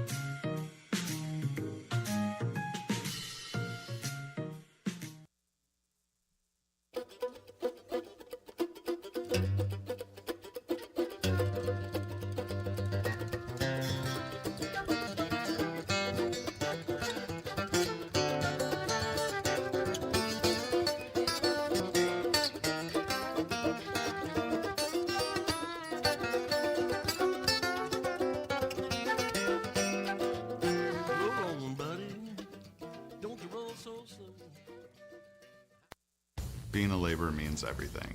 It was what took care of me when I was growing up. It's what takes care of me now. Because of President Biden and the money he's put into infrastructure, the need for our workforce to expand is out of this world. When our members are able to go to work on these big projects that are funded by Biden's economic investments, it means continued growth in their wages, in their pensions, in their health benefits. It means they're going to be able to take care of their families.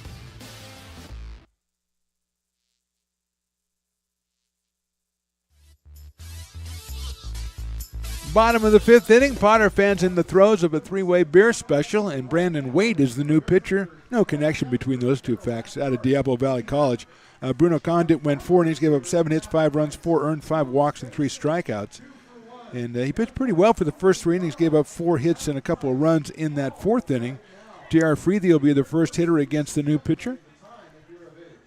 J.R. has walked twice. Scored a run. He scored 5 runs. That one is down low for a ball. 5 runs on the season. Just 2 for 4 in official at-bats with a bunch of walks. And hit by a pitch one time, I think. That one sails high. 2-0. Cole Dillon on deck, then T.J. Oyster. The first 3 hitters, 6, 7, and 8. Inside.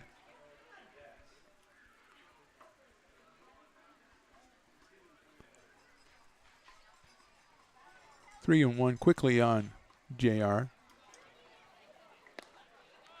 Ball 4. So he has walked 3 times today. He goes to first with nobody out and brings up Cole Dillon, who was walked and flied to left in a line drive out to left field back in the 3rd inning. So Cole out of Rockwall, Texas, and the University of Arizona. Right-handed hitter. He's the catcher for the Potters. 1 for 7 on the season. Just getting started, just getting his feet wet. First pitch is high and away from Waite.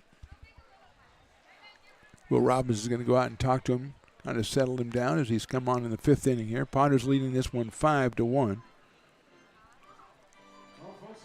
Aiden Perez started for Lincoln, went the first 3 innings, and the last 2 have been the Tyler Moore out of ARC. He's been on here for 3 up, 3 down in 2 consecutive innings. 1-0 to Dillon. Cole takes outside, 2-0.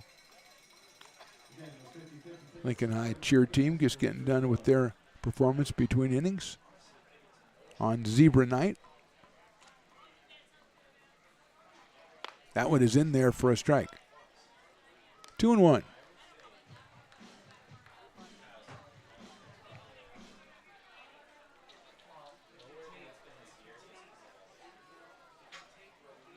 That one misses outside as Piper comes behind home plate, walking around with the bubble maker. That's not a good combination.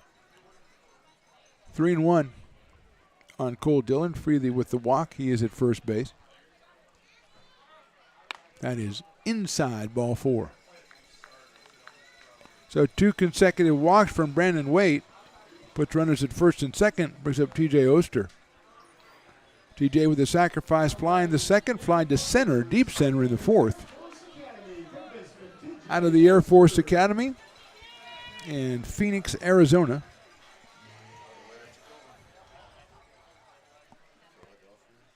Atlanta, LA. Takes a strike. Phoenix, Arizona, all the way to Tacoma, Philadelphia, Atlanta, LA, which is a kind of a weird tour schedule. I mean, that's not a lot of dates. You might want to fill in some of those dates, Steve Miller. That one is just a little bit too high. I thought he might get the call on that, but TJ's even in the count, 1 ball and 1 strike. It is fly ball to right field back in the second for the sacrifice fly. Takes that one outside and low, 2-1.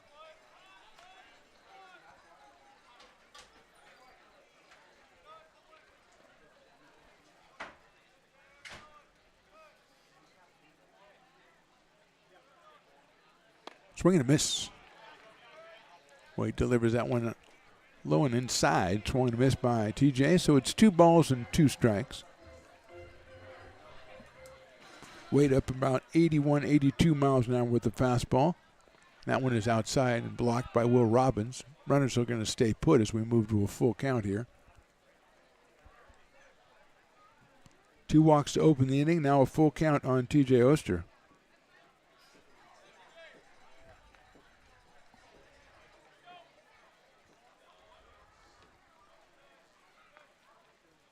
That's chopped over the mound. Shortstop, nice play. He'll get 1 over to first. He got to get TJ. Got him. What a nice play at shortstop. And throw back to third. They got him. It's the old shortstop to first to third triple play for the Kings. And the problem with that is it means it's the end of the inning, so all the beer specials are gone. Just a fine play by Hillman at shortstop. He steps on second. He throws to first. They throw it back to third and get Freethy off the bag at third. So we go to the top of the 6th. That's a wild one, folks. Potters on top 5-1. When it comes to your home's maintenance and repairs, Jeffers Resource Group has you covered. Our handyman services offer a comprehensive range of expertise, from minor carpentry to drywall, electrical and flooring for property managers, landlords, and renters alike. We ensure that every job is completed to the highest standards, so you can have peace of mind. Contact us today to discover how Jeffers Resource Group can help keep your home in top shape.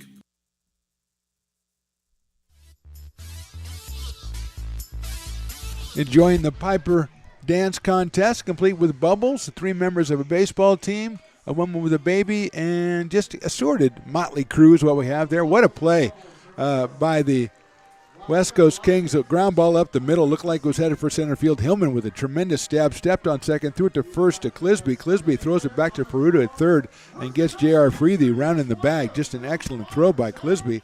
Excellent play all around by the Kings. And now they'll come up against Tyler Moore with the top of the order, Mike Aikawa, then Dylan Hillman, and Brandon Clisby. You know what they say, if you make the last throw in a triple play to end the inning, you're always going to be up third in the next inning. I've heard that more than once.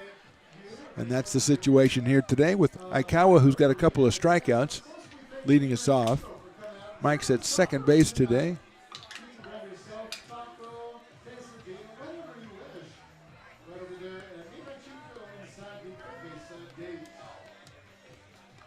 He is out of Lewis and Clark University.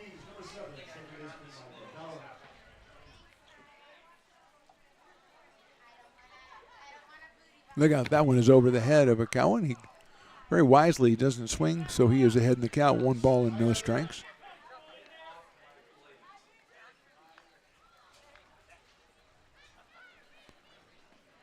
Aiden Perez started, went the first 3. Tyler Moore out there for his 3rd inning of work. There is activity in the Potters bullpen.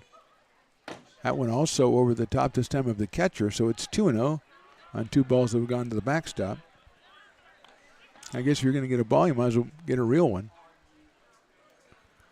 Piper the Peacock strutting his stuff after the dance contest, waving to me, so I'll wave back. I don't think he even acknowledged it. 2-1 pitch is popped up.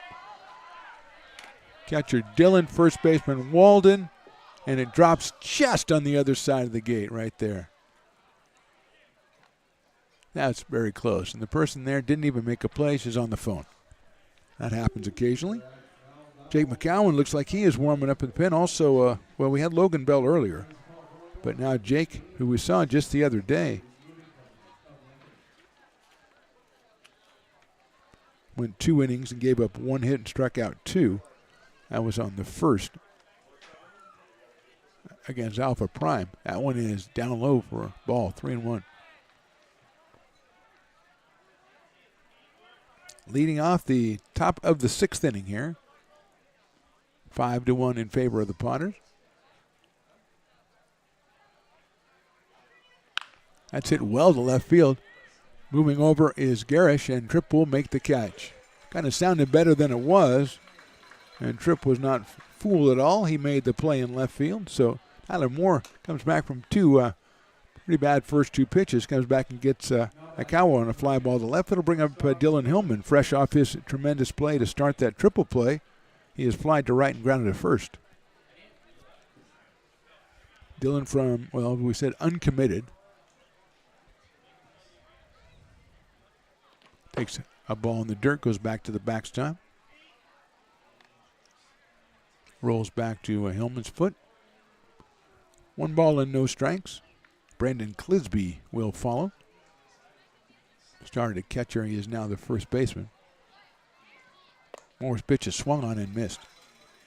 Tyler was around 88 or 89 in his first inning of work with that fastball. I think he might have got a little more than that in the 5th inning. He threw a couple of good ones, getting a strikeout.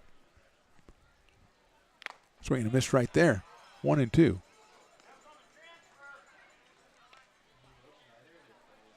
One ball and 2 strikes. Very pleasant night out here at McBean Stadium. Breeze is still going on, but not really affecting too much. 1 fly ball it did catch early in the game. Here's Moore's 1-2. That's hit out to center field. Going back is Eaton, and he'll make the catch in deep center field. That one was not a win. That ball was hit very well by Hillman, but he is retired on a fly ball to Eaton in center field. 2 outs, and here is Brandon Clisby.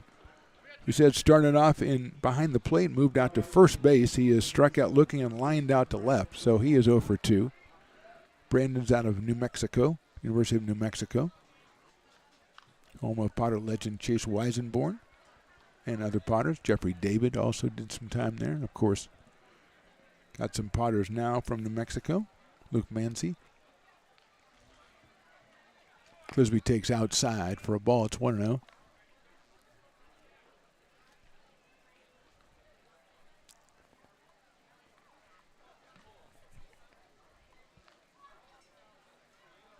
Activity for the West Coast Kings in their bullpen as that pitch misses. 2-0.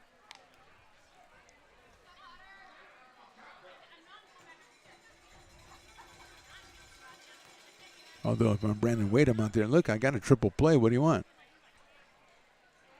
2-0 pitch. Clisby check swing. Did he go? I thought he might have, but we're not going to even ask anybody, so we'll say no. 3-0.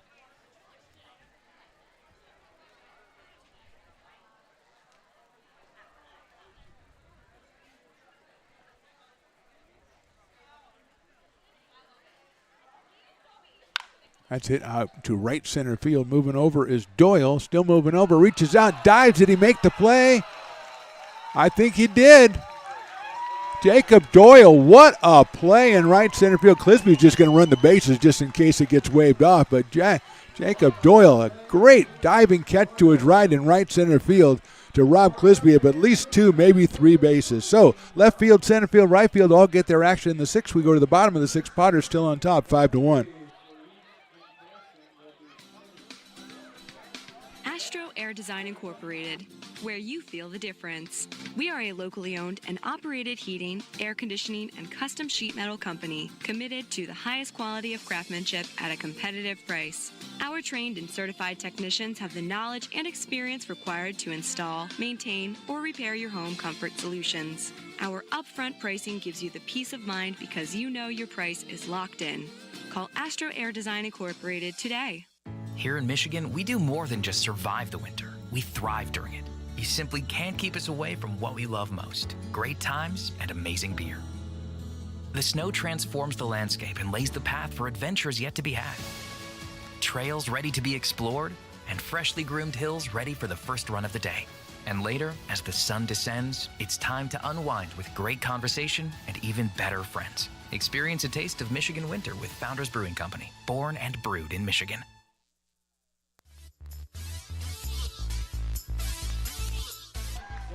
Uh-oh, spinning bat. Did she not get out of, did she stay in the same spot? Brock Ragas, of course, was bugging me. I didn't get to see. Did one of our contestants just fall down? That is tremendous job by Lauren. That is fantastic bat spinning right there. Well done. Looks like we got a new pitcher. Carson Downing, I believe, is his name. Actually, that looks like 29 or 28 on that, Chris. We'll see with Mr. Downing, allegedly Mr. Downing. Yeah, I think that's 29, which means it's going to be Eddie Taylor out of the University of Albany in New York. So Eddie Taylor is coming on. Right-hander will come out here and face Trip Garish. And then the top of the order, Cole Eaton and Luke Manzi for the Potters, who have 7 hits. 4 of those were in the 4th inning. They really haven't hit anything super-duper hard. They've been getting good placement on it. J.T. Walden with 3 hits has led the attack. He also has 2 runs batted in to put his total for the season up to 14. J.R. Freethy with 3 walks. He has scored a run. Everybody kind of chipping in. Tandy with a single. A couple of hits for Trip Garish in his debut. A sac fly for T.J. Oster in his debut. And as Eddie Taylor finishes up his warm-up tosses, Eddie, a tall drink of water out there.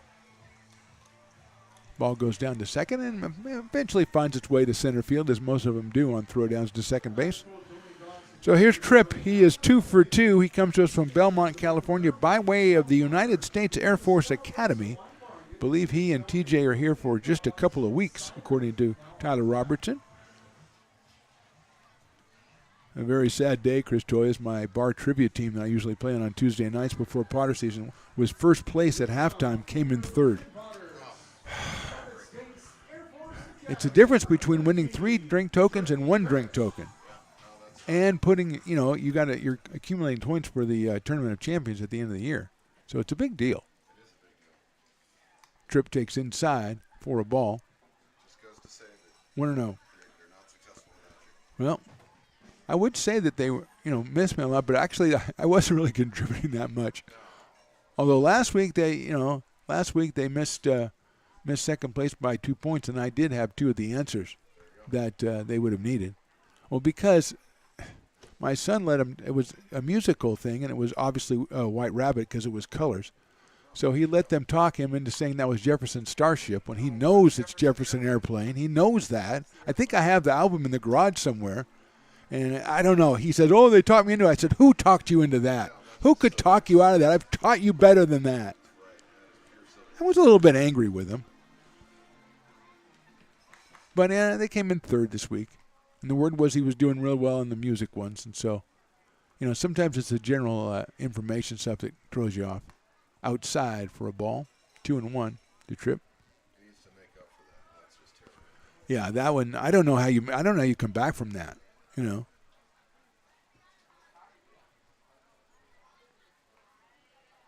That one sails high and away, so it's 3-1 on Tripp.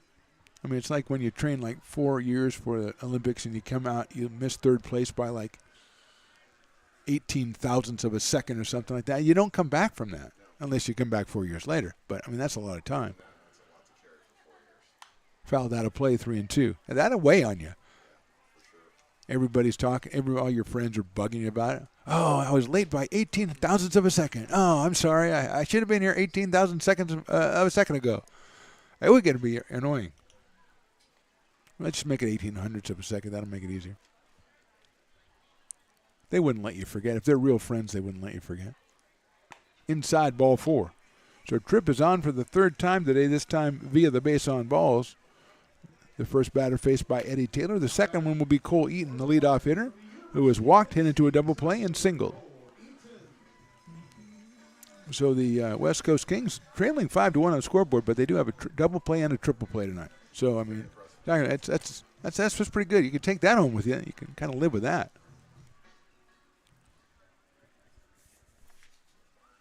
Cole out of Elkhorn, Nebraska, takes outside for a ball. And the University of Tennessee. We've been inundated with dance team or cheerleaders. Cheerleaders. Okay. Oh, they've got the 50-50. It's up to like $500,000, I think, by now. 1-0 on Eaton. Came into the game batting .363 for the summer. Throw over to first base again, and back is Tripp Garish. I think we'll say Garish. Garr, Garish. I'll just go ask him. All right, Garish it is. Taylor delivers. That's a good-looking pitch on the outside corner. Evens count at 1-1 on Cole Eaton. Luke Manzi to follow.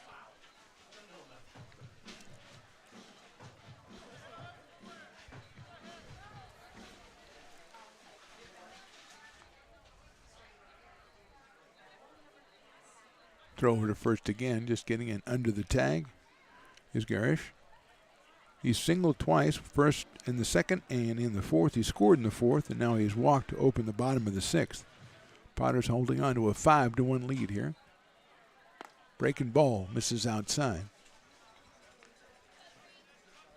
2-1.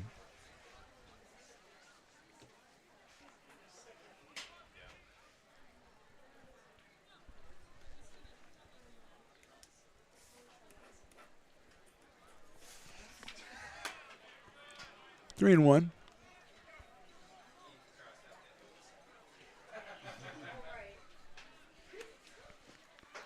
Three balls, one strike. Eaton has scored once tonight. Got a base hit in the fourth inning.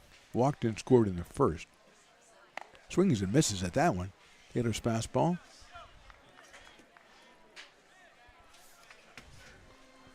Three balls, two strikes.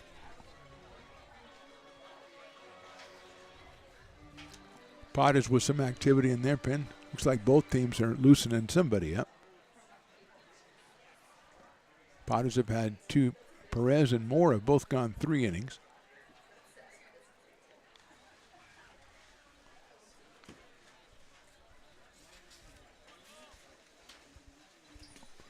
Still Jake McGowan in the Potters pen. Taylor delivers. That one's lifted down the right field line. It'll go out of play out by the Kiln area, the VIP down there. Over by the Brick and Barrel Backyard Beer Garden, which has seen a lot of activity, but then a lot of it was for the fifth inning, and the triple play ended the inning prematurely. So there went the drink specials. Full count coming up. Here it is. Breaking ball swung on and missed. Taylor with another good breaking ball gets the strikeout of Eaton. One out here in the sixth, and here's Luke Manzi. Luke's grounded to first, lined to first, and hit it to a fielder's choice.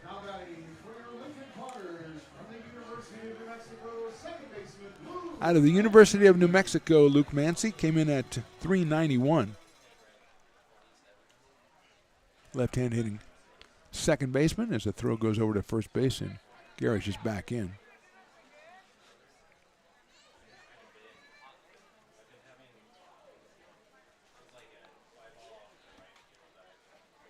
Luke takes inside and low. Trevor Carmignani, the pitcher, warming up out of Loyola Marymount. Carmignani, the right-hander, down in the pen. Just really getting loose right now. As Taylor faces 1 ball and no strike count. There goes the runner. It's on the strike zone in the inside corner. The throw to second's not in time. And Garrett steals a base. He is at second base with 1 out.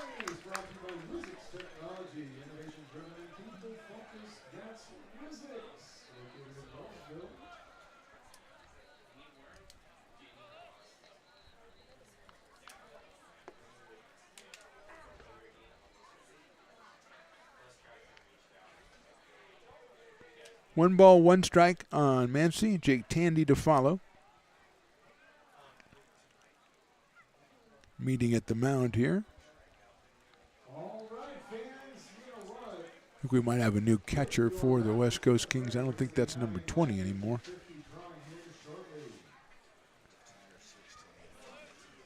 Looks like it's Ethan Lopez now behind the plate.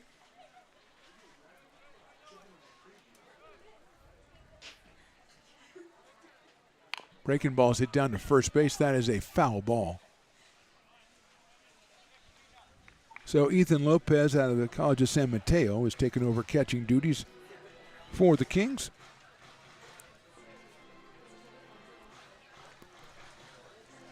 One ball and 2 strikes on Luke Mancy.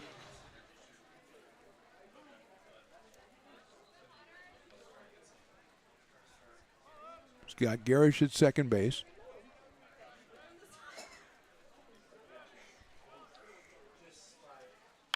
Hits that one to left field, giving room to Santaga. He has got it in front of the fence out there and gets it back into third base.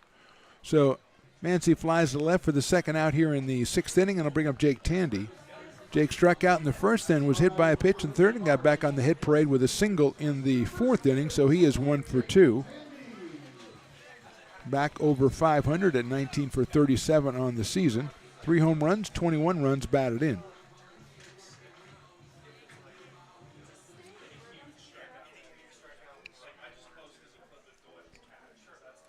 So Jake up here with Garish at second base. Taylor with the breaking ball again. That time just misses outside. 1-0. That has been only his most effective pitch so far. And Tandy lets that one go by. JT Walden waits on deck, hoping Jake can keep the inning going. Potters looking to add to their 5-1 lead. Breaking ball a little high. Had to break right, but didn't have the height right, so it's 2-0 on Jake Tandy. 3 home runs, 21 runs driven in. Came in at 514 on the season. Out of West Sacramento, California. University of Pacific, the Tigers, down in the 209. Breaking ball, that's fouled off. I think the great Chris Toy has a 9. It's out there 916 Potter shirt. So you've got 916, and Jordan has a 95648 Potter zip code shirt. So is that the new thing now? It's all zip codes. It's all area codes. 2-1. Breaking ball fouled again by Jake Tandy. The only hip thing I've done recently is I said there was a song slapped, and Riley was like very shocked that I knew what that even was.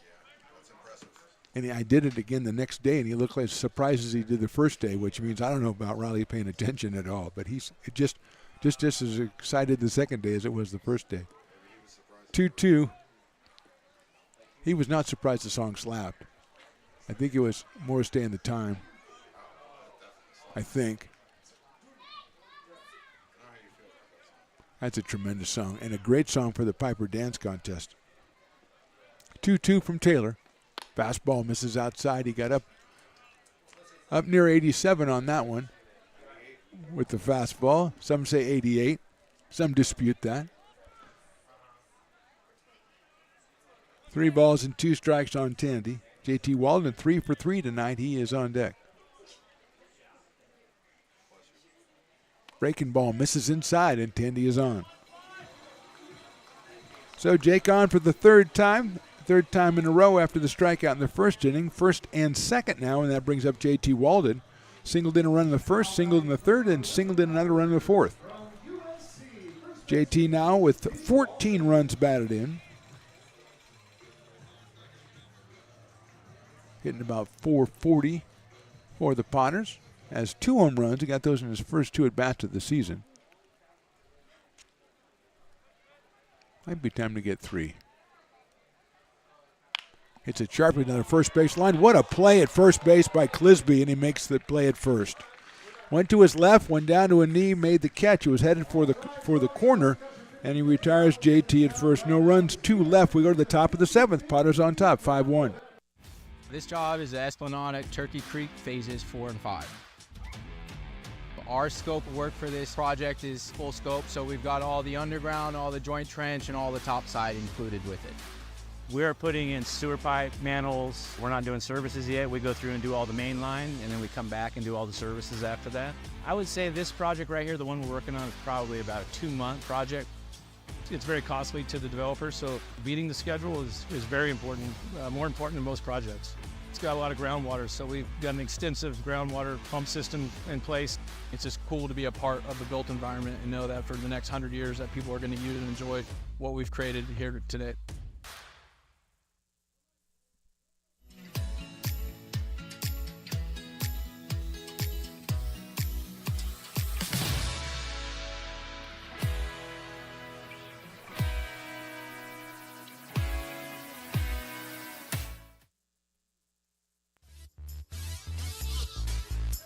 New pitcher for the Potters, coming on, the Potter legend, Mr. Logan Bell out of Lisbon, Ohio, and Bowling Green University. He takes over for Tyler Moore, who went 3 innings, gave up no hits, no runs. He struck out 3 and didn't walk anybody, so a great outing from Tyler Moore, following a great outing from Aiden Perez, who went 3 innings, gave up 1 run. It was unearned, struck out 5 and walked 2. So Potters pitchers through 6 innings, 8 strikeouts and 2 walks, 1 unearned run.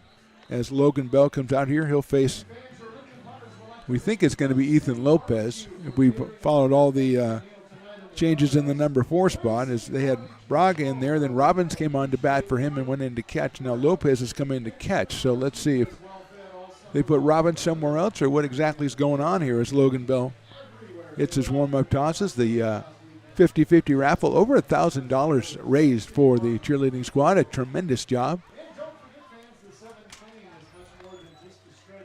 And they've announced their winner, so we go to the 7th inning, the last inning to get beer. Everybody's had an ample chance to get beer today. There's been many 2-for-1 specials. There's a 2-for-1 all day long with Loomis Basin. The 2 for Tuesdays, tremendous by them. We've had the Farmers Brewing Company who was in here for a half off. We had Dueling Dogs for a half off. A lot going on. So here is Will Robbins still batting in this spot. He came on in the 4th inning and popped to first base, so Will is 0 for 1. If you ask me where he's playing on the field, I have no idea. But he's out of Princeton, so he can go wherever he wants to. Bell's first pitch in there for a strike. Logan from Lisbon, Ohio, 6 foot, 195. That one's fouled down the right field line. It'll be out of play, out near the VIP section. So it's 0-2. Quickly on Will Robbins. Drake Poitras and Shane Santaga will be following him.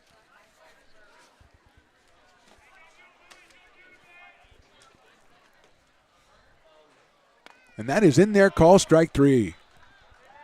Bell starts off with the strikeout, the 9th for Potters pitchers here in 6 1/3 innings. That'll bring up Drake Poitras, who struck out twice in this one out of the College of Marin.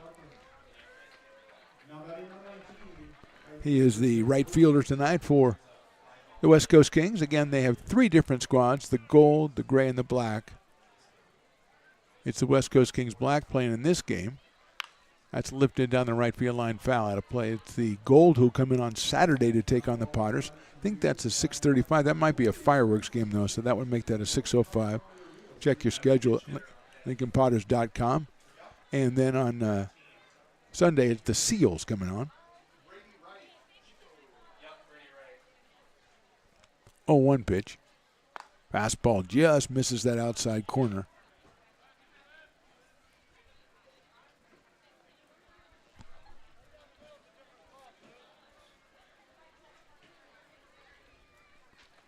One pitch. Breaking ball, swung on and missed.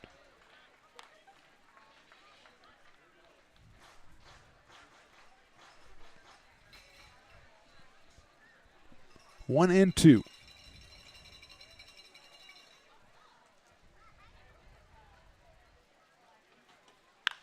Lifted, right field, short right field, make that infield, and the second baseman is going to call for it and make the play. That's Luke Mancy for the second out. So 2 outs here in the 7th, and we'll have a pinch hitter here. I think it's Brady Wright coming on out of Chico. He is batting for Shane Santago. Shane was 0 for 2 while he was in there today, and here's Brady Wright. 2 outs here in the 7th inning. Fastball in there for a strike on 1.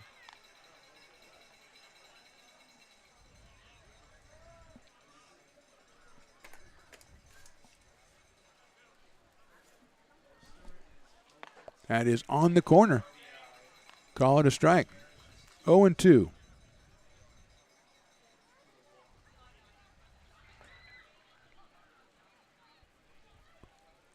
Pitch. Swung on and missed. Got him on 3 pitches. Good inning for Logan Bell. 1, 2, 3. We go to the stretch a little bit. Go to the bottom of the 7th. Potters 5. Kings 1.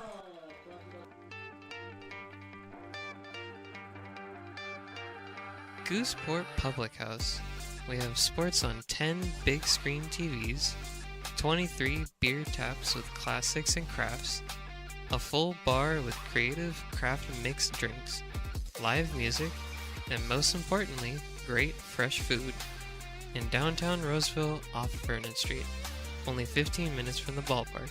See ya at Gooseport.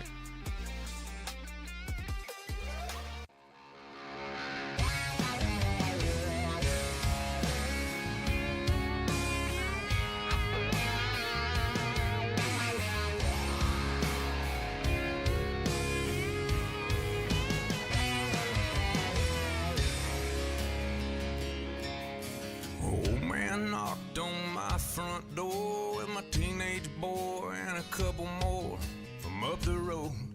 He had him by the collar, said he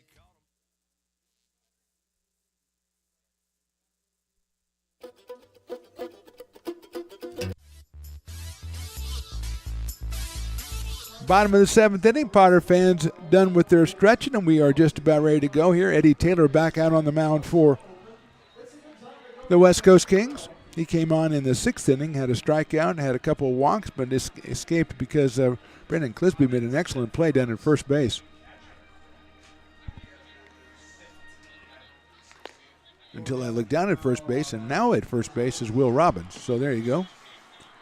So Jacob Doyle's our first hitter against Taylor. He'll be followed by J.R. Freethy and Cole Dillon, 5, 6, and 7 for the Potters.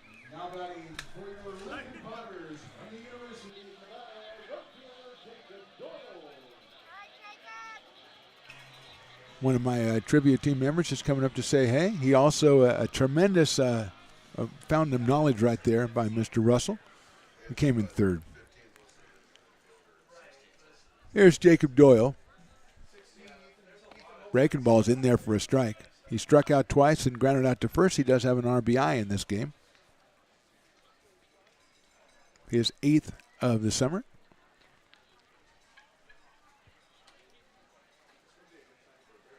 Hits it high to left field.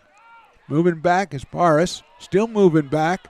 And he runs out of room. That's a home run for Jake Doyle. Following that one all the way, tracking it the way that Paris was in left field. And Jake Doyle has his 3rd home run of the summer. The Potters lead it 6-1. Paris had moved to left field right. The pinch hitter is in center. And Josh, who had made a couple nice catches earlier, kind of tracked that one down, just couldn't get tall enough. And Doyle does it again. 2nd RBI of the night. He has 3 home runs, 9 runs batted in for the season. Here's J.R. Freethy, who's got 3 walks today.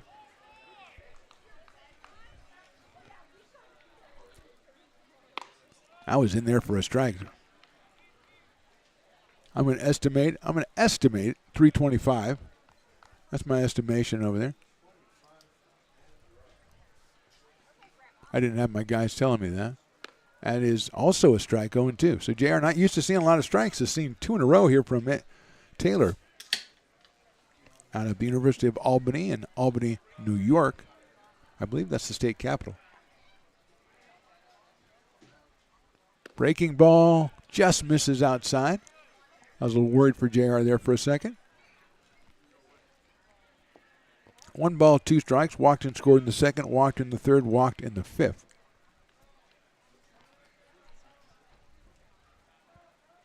Inside for a ball, evens it up at 2-2. Recovered by Cole Dillon, the on-deck hitter. So Jacob Doyle, his 3rd home run of the season. That was more high than it was far, I think it's safe to say. A tall drink of water indeed. Outside, ball 3. So now it's back to JR territory. 3 balls and 2 strikes. Looking for the grand slam again. 4 walks. Actually, I think he's looking for a ball he can drive.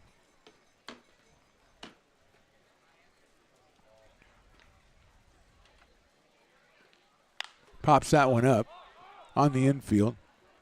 Second baseman, now it's the shortstop coming over and making the play. That's Hillman for the second out.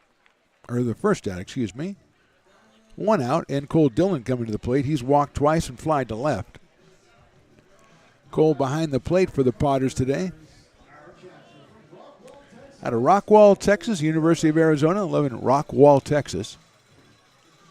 Rockwall County, we discovered. Northeast Texas is what we discovered with Chris Toy, our geography specialist here at the Stones Radio Networks. Breaking ball inside. Actually, we can't afford a specialist. He's the everything specialist here. He's the meteorologist guy. He's the mascotologist. Looks up the mascots, which is very important. And looks up the cities, states, counties, whatever. And he wears a shirt with an area code on it. That is high for a ball, 2-0. Eddie Taylor goes, was that too high, or what exactly was the deal there?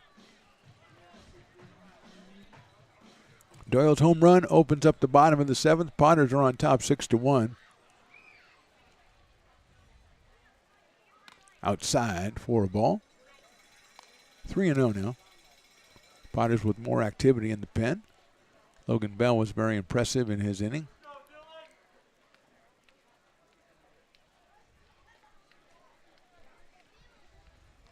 That is in there for a strike. Cole thought about it, took a step, said, all right, strike 1.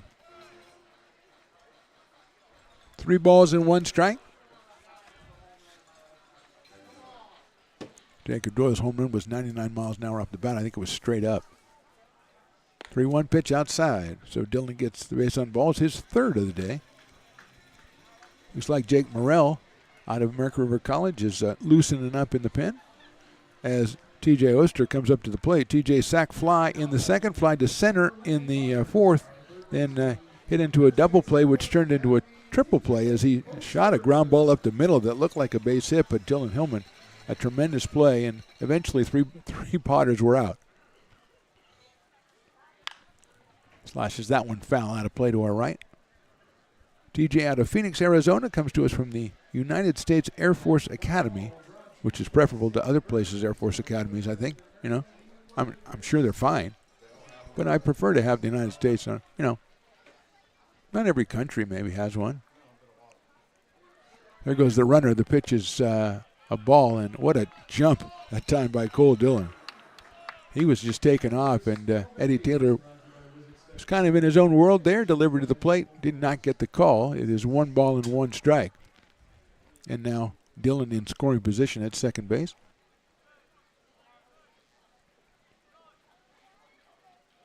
That is outside. 2-1. Trip Garish on deck. He's been on base all 3 times, a couple of hits and a walk. Also from the United States Air Force Academy.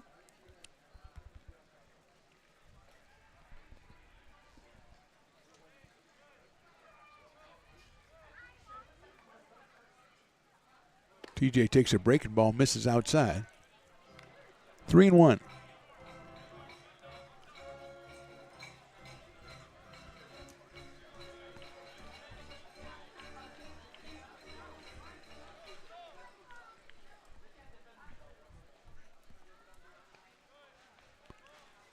Taylor comes set. Dillon thought about taking off. Fouled out of play by Oster. Potters the day off tomorrow, then Thursday and Friday the Menlo Legacy come back to town for 2 more. West Coast Kings Gold Squad will come in on Saturday night, and then on Sunday, an afternoon game. That'll be the Seals. Old foe, the Seals, from years gone by. Out of the Bay Area, 3-2 pitch. Breaking ball call, strike 3. A beautiful pitch by Eddie Taylor right there. Got Oster on strikes. 2 outs here in the 7th inning, and here is Trip Garish. Singled in the 2nd, singled and scored in the 4th, and walked in the 6th.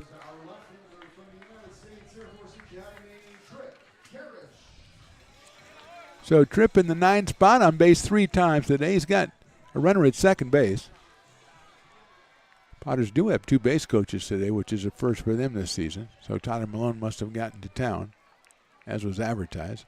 Tripp swings and misses on a high fastball that he, in his mind, I think he connected with that and was already watching it soar over the right field screen. Unfortunately, it didn't happen.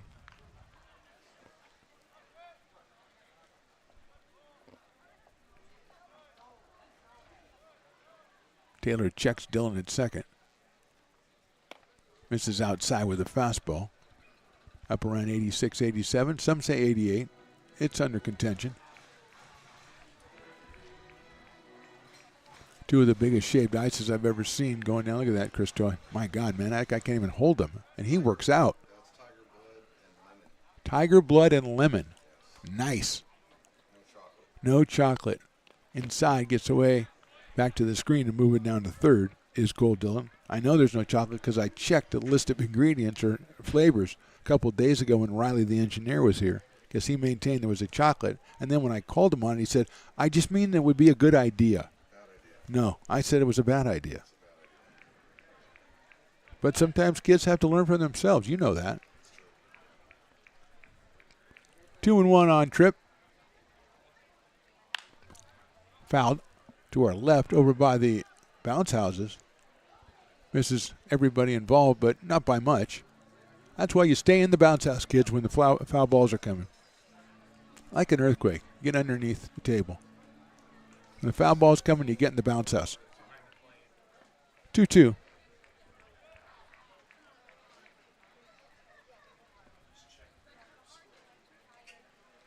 That one sails high and outside, so it's a full count on Tripp. With the top of the order, Cole Eaton to follow.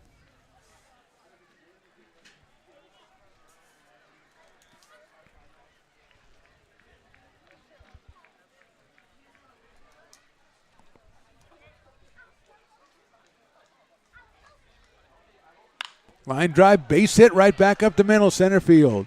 So Tripp, very impressive in his debut. That's his 3rd hit, his first run batted in.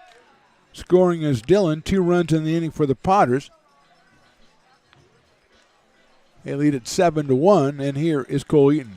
And I think we might get a pitching change here for the West Coast Kings. We'll step away for just a minute here. We are in the bottom of the 7th. Potters have scored twice. They lead this one 7-1.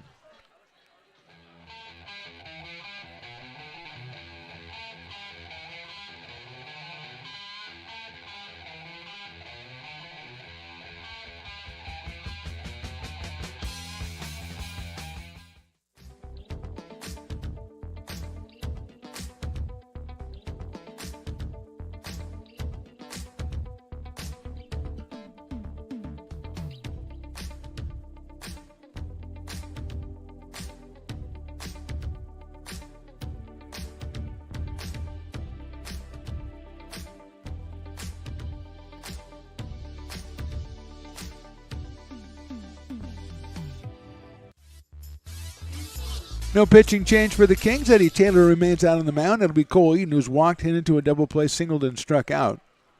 So he is 1 for 3 in this one. Scored a run back in the first. Garish over at first base.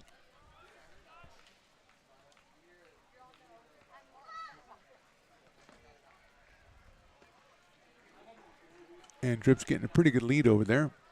Look out. I don't know how that didn't hit him. Yes, it did hit him. Okay. Eaton will go down to first base. Garish moves to second as he is hit by a pitch. Eaton, that is. That's third time he's been on base, and it brings Luke Mancy up to the plate. Luke's grounded out to first. He's lined out to first, reached on an error, and then flied out to left. So Luke looking for his first hit today. And he's got a runner at first. He's got a runner at second. 2 runs in for the Potters in the inning. Doyle started it off with a home run to left. Look out, that's inside.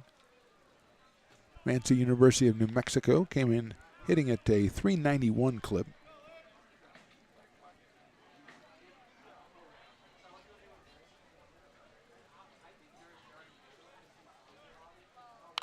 Fouls that one back to the screen, so it's 1 ball and 1 strike. Luke out at second base for the Potters. J.R. Freethy is doing the shortstopping. Luke has done that for the past couple of games. The newcomer T.J. Oster is over at third. J.R.'s also played over there a couple times. 1-1 on Luke Mancy. Fastball misses outside.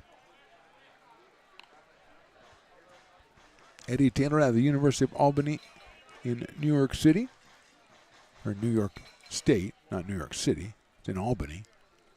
I can get it right.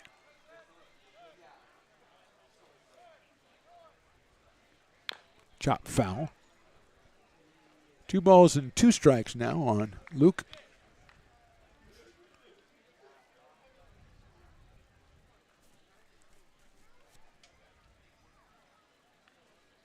Luke scored a run back in the 4th inning for the Potters.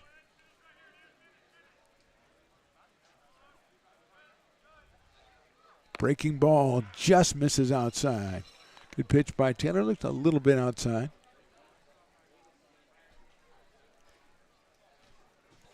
Three and two. Runners will be going for the Potters. Jake Tandy waits on deck. Hoping for a chance here. Getting a couple of RBI. Inside, ball 4. So Luke gets the base on balls, loads the bases.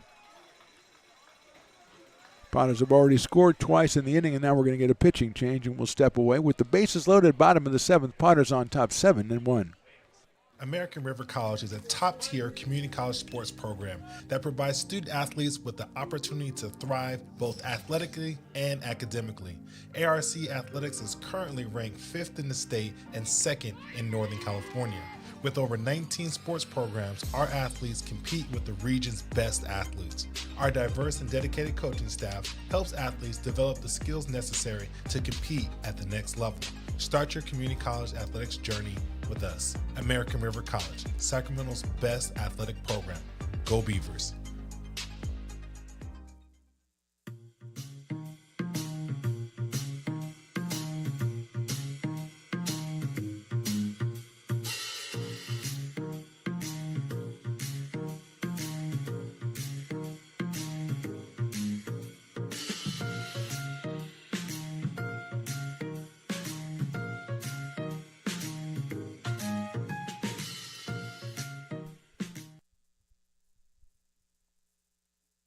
I'm Bill Spear, North Valley President of 5 Star Bank.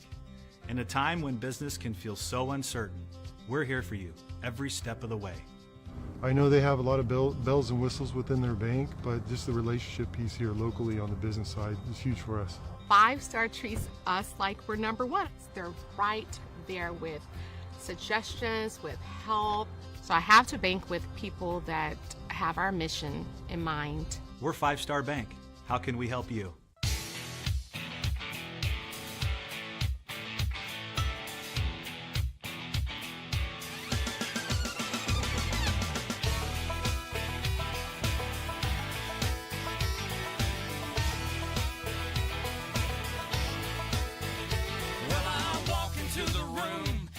Out $100 bills, and it kills and it thrills like the horns on my Silverado grill. And I buy the bar double round. Trevor Carmignani is the new pitcher for the West Coast Kings out of Loyola Marymount College. He's a left-hander. He comes in to face Jake Tandy with the bases loaded, which is no easy task. Potters has scored twice here in the 7th. They led it off with a Jacob Doyle home run, his 3rd of the summer. Then Cole Dillon walked. Gary singled him in. for the second run, and Garish's first RBI as a Potter. Trip out of the United States Air Force Academy is 3 for 3 with a walk tonight. TJ Oster, also a newcomer out of the Air Force Academy, is 0 for 3, but does have a sacrifice fly to his credit. So both Potters pitching in to help the team get out to a 7-1 lead here in the bottom of the 7th.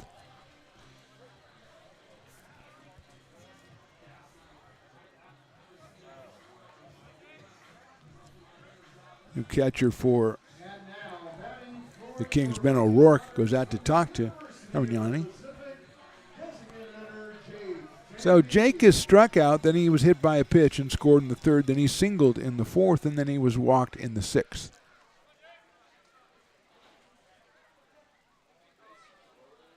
First pitch is down low and outside, 1-0.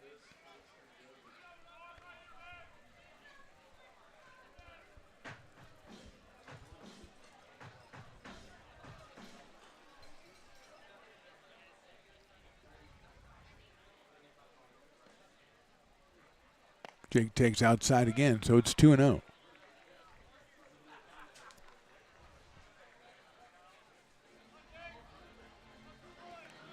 Two balls, no strikes.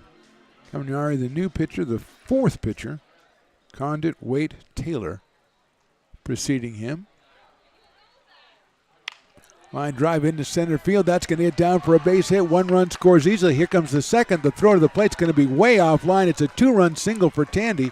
And the Potters now lead 9-1. RBIs 22 and 23 for Jake. Garish scores and so does Cole Eaton.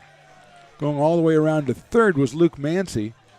And Tandy ends up at 2nd as the throw goes wild into the infield. And we'll have the 9th batter of the inning. It'll be J.T. Walden. So Jake Tandy just keeps doing what Jake Tandy does. That RBI total up to 23. He is 2 for 3 in this one.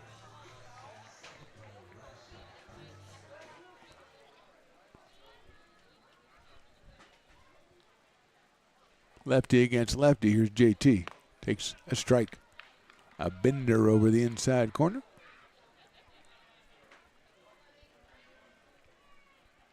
Potters have scored 4 times here, batting around in the 7th inning. That one misses inside.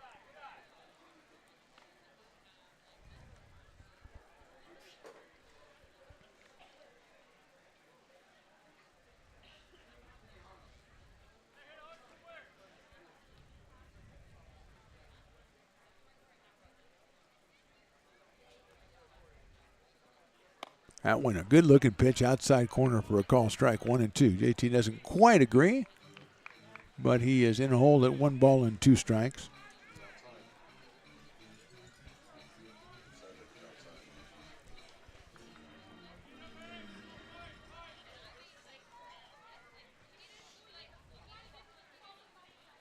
JT takes it low and inside, 2-2.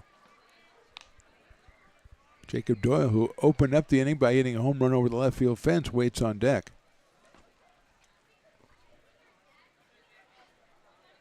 Potters had 1 in the 1st, 1 in the 2nd, 1 in the 3rd, 2 in the 4th, and now have 4 here in the 7th, with 2 still on base. JT swings and misses, and he is out on strikes. 4 runs on 3 hits. Will leave a couple. The Potters go to the top of the 8th. They lead this one 9-1.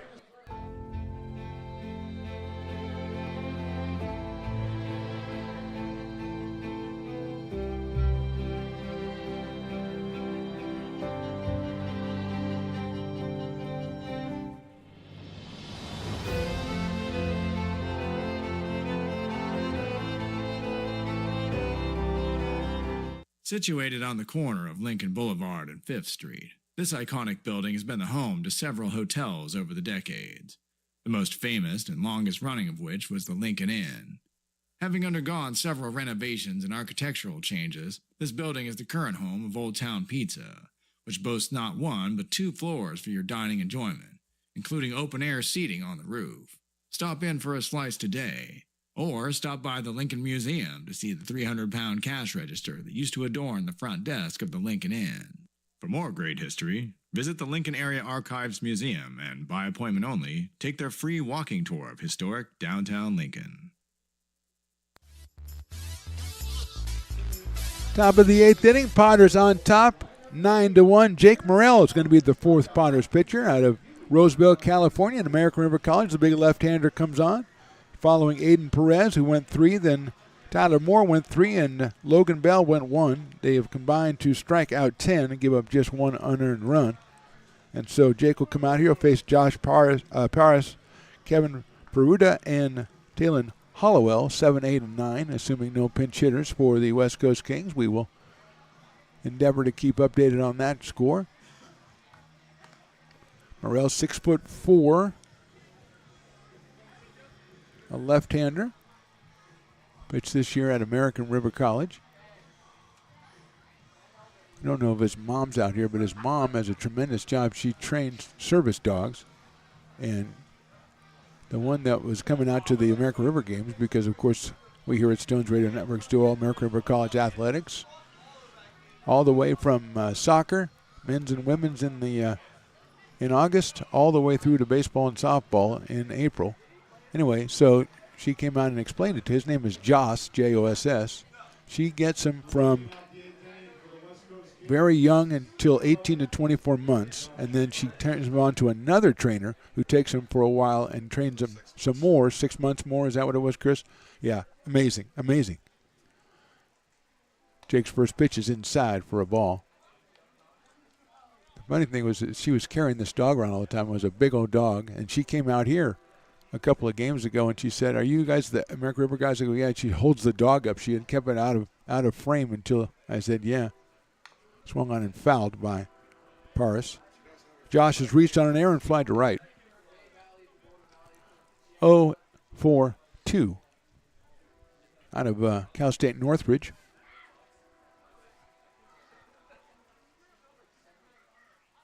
Breaking ball, nice pitch in there for a strike. And everybody, even the batter and the umpire, both went, "Hey, that was pretty good." That's Chris Toya even said, "Hey, that was a nice one." 1 ball, 2 strikes. That's in the dirt. 2-2. Left-hander against left-hander here, opening up the top of the 8th inning. Again, the off day tomorrow. This is going to be the hottest day. And then we thought, well, we'll give everybody the day off and come back on Thursday against the Menlo Legacy. And then we'll do it again Friday against the Legacy. 2-2 pitch. Breaking ball just barely saved himself, did Josh, at the last moment. Fouled that one out of play. Kevin Peruta on deck, the third baseman.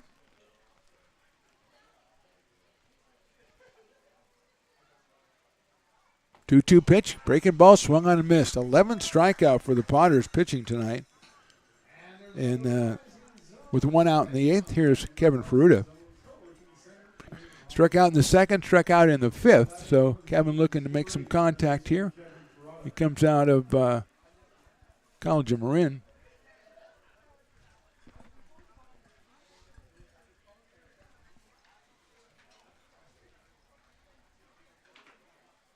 Takes the fastball down low from Jake Morrell. 1-0 on Kevin. Talon Hollowell scheduled to be next. The DH for the Kings in this one.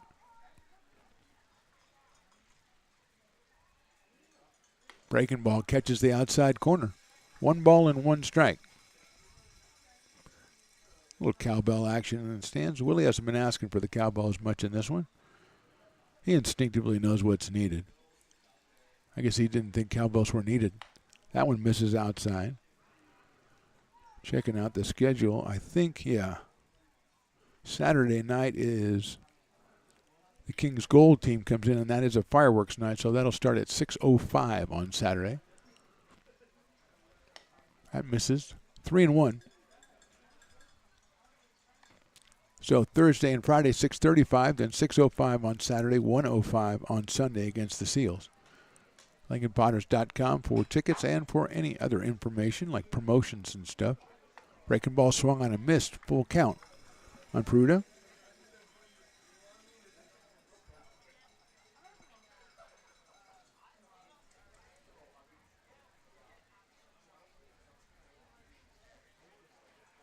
Breaking ball swung on and missed. He got him on strikes. So Morrell comes back from 3-1, gets the strikeout. His second, 12th for Potters pitchers, and Taylon Hollowell is the next hitter. The DH out of De Anza has walked and grounded out to first, so he is 0 for 1. Walked back in the third inning, grounded out in the fifth.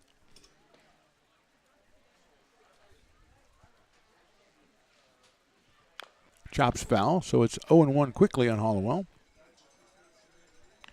Morrell up at about 81 with the fastball, just a little bit slower, about 5-6 miles off that for the off-speed pitches.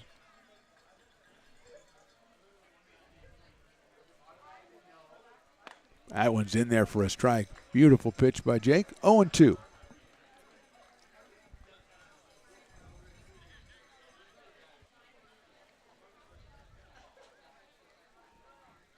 No activity right now, it doesn't look like, for the Potters. 0-2 pitch just misses the outside corner with that one to Hollowell.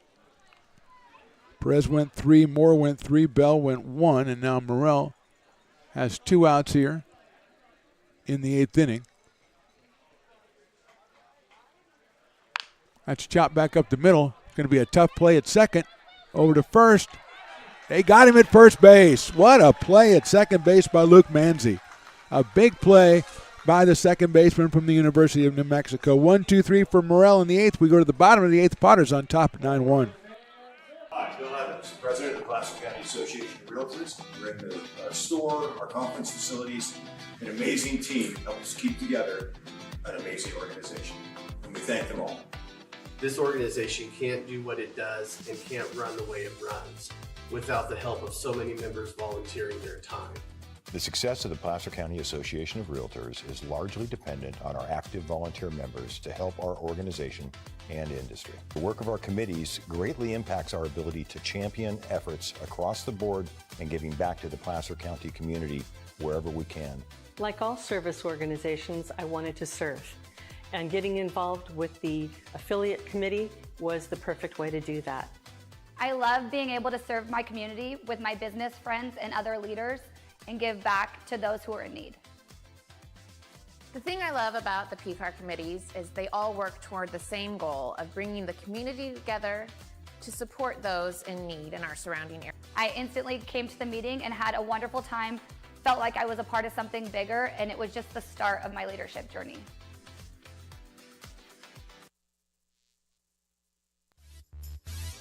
Bottom of the 8th inning.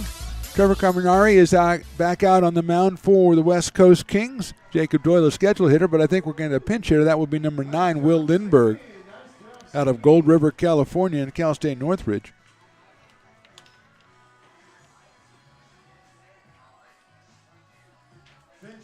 So he will bat for Jacob Doyle, who was 1 for 4 with 2 runs batted in and a home run in this one. So Will comes up to the plate to make his initial appearance for the Potters here. Infielder out of Cal State Northridge takes a ball from Caminari.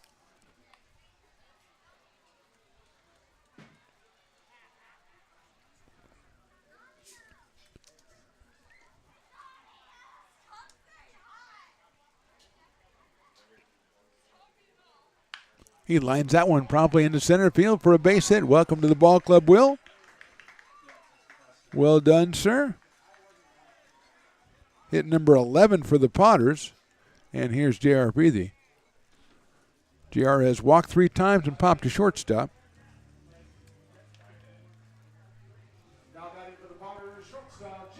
Caminani was the 4th pitcher, is the 4th pitcher for the Kings. Condit started, then Waite, Taylor, and Caminari.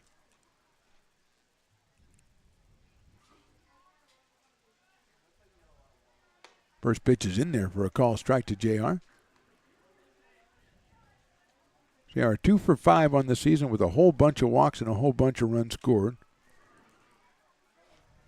Out of the University of Nevada. Outside, nice stab back there by O'Rourke behind the plate.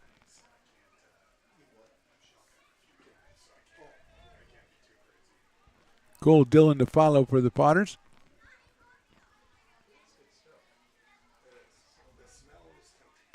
Good looking fastball. Catches that corner. Might have been his best fastball he's thrown in the inning plus. 1-2 now on JR.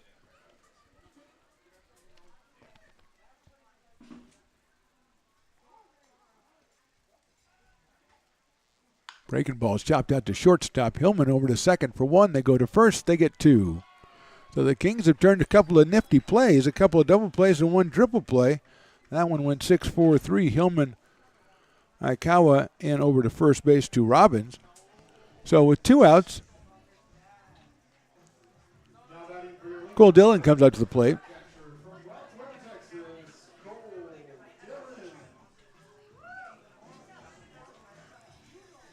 Cole has walked 3 times and flied to left.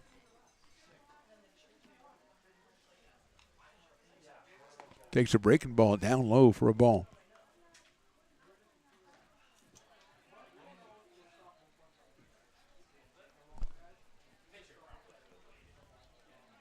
TJ Oster follows in case Cole gets something started here. He takes that fastball down low.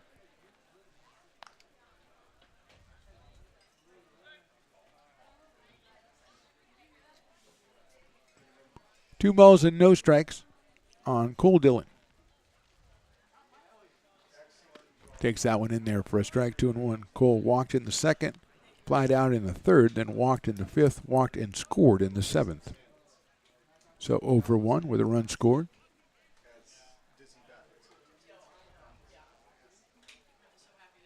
Breaking ball's hit up in the air to left field. Paris comes in and makes the catch on the run to end the inning. So the Potters are out in the 8th. We go to the top of the 9th. Lincoln leads this one 9-1. This job.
New Potters pitcher at the top of the 9th inning is going to be Preston Brook out of William Jessup University. He is the 5th of the Potters pitchers. Aiden Perez went 3, Tyler Moore went 3, 1 each from Logan Bell and Jake Morrell.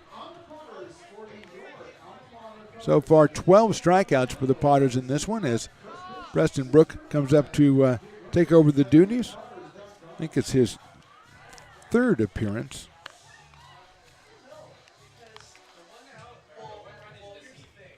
Yes, he pitched the first 2 games of the season, or actually he pitched 2 games, the second and third game of the season, and now he is back out there. He's going to take on the top of the order, Mike Aikawa, Dylan Hillman, and Brandon Clisby. As the Potters doing the pump it up ritual as they try to close this one out to improve to 8-1 on the season before an off day tomorrow, and resuming action on Thursday, 6:35 against the Menlo Legacy.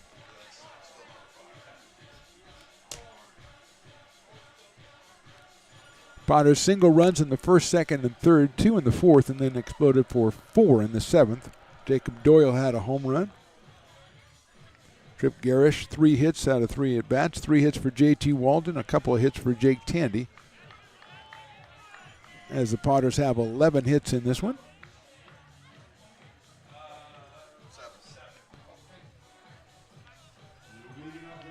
So here's Mike Aikawa. Struck out twice and flied to left, did Mike? Hits it sharply down the third, scooped up by Oster. Across the diamond, it's a little high, but pulled down by J.T. Walden. Hit well, but 1 out here in the 9th.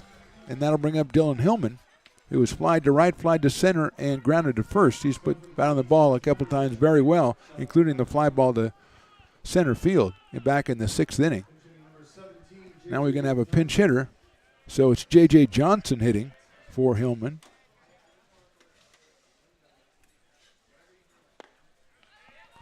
So he takes a strike. So J.J. Johnson from the College of the Mines. 0-1. 0-2. Looks like Ben O'Rourke is on deck.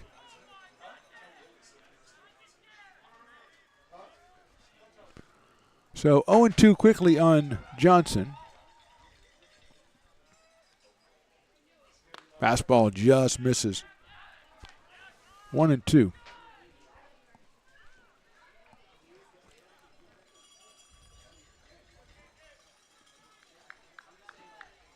One ball, two strikes, J.J. Johnson. Breaking ball just low, 2-2. Potter fans were Preston Brook hitting to a high of about 88 with the fastball. 2 balls, 2 strikes to Johnson. Chases that breaking ball, but it's outside. 3-2 now.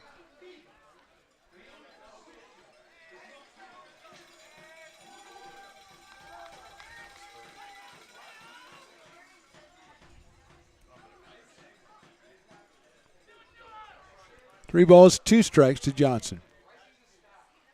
Fouled way off the screen. Stays tough. Does J.J. in his initial appearance. He's been over there for a couple hours, coming off the bench cold.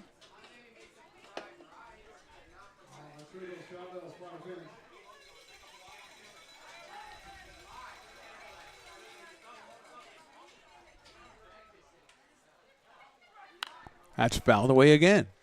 So Brook delivers the strike. Johnson fouls it off, and we'll go again at 3-2.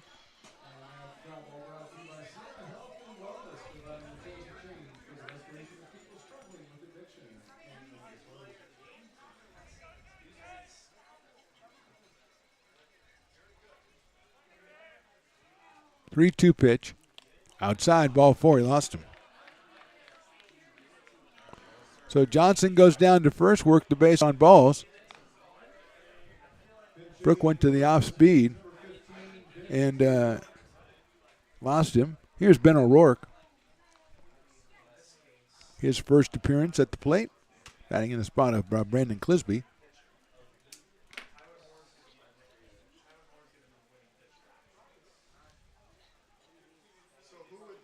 That is outside for a ball, 1-0.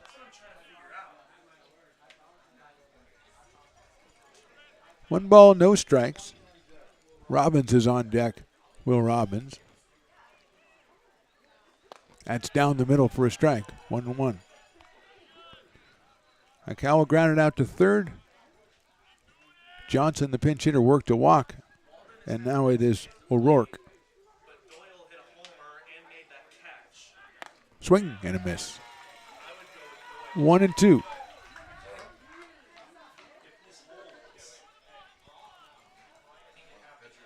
One and two.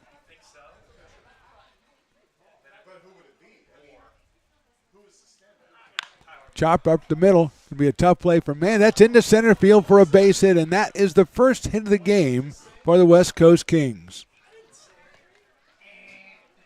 O'Rourke in his first appearance singles up the middle. Going to second is Johnson, and the Potters pitchers go 8 in the third innings of hitless ball, but O'Rourke punches one up the middle.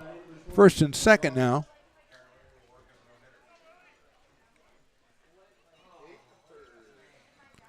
So here's Will Robbins. He came on in the fourth. He popped out in his strikeout, so he is 0 for 2 in this one.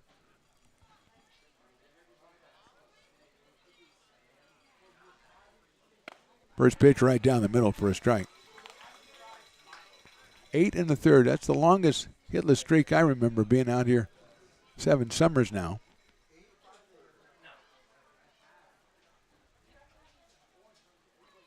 That one catches the outside corner.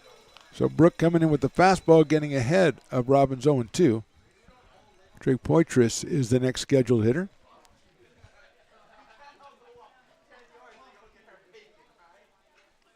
Swing and a miss.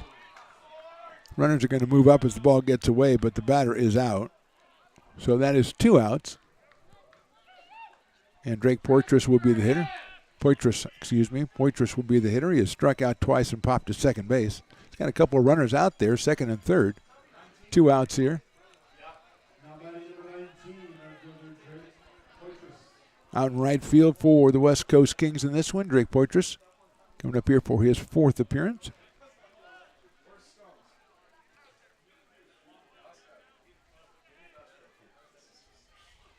Swings and misses. 13 strikeouts up to now for Potter's pitchers. Perez, Moore, Bell, Morrell, and Brook.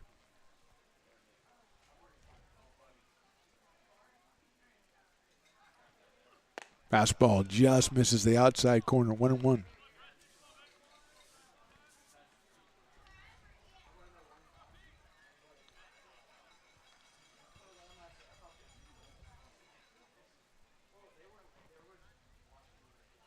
Right down the middle, 1-2. Oh, where art thou, last strike guy? Last strike guy, where are you? Crowd getting up there to try to take his place.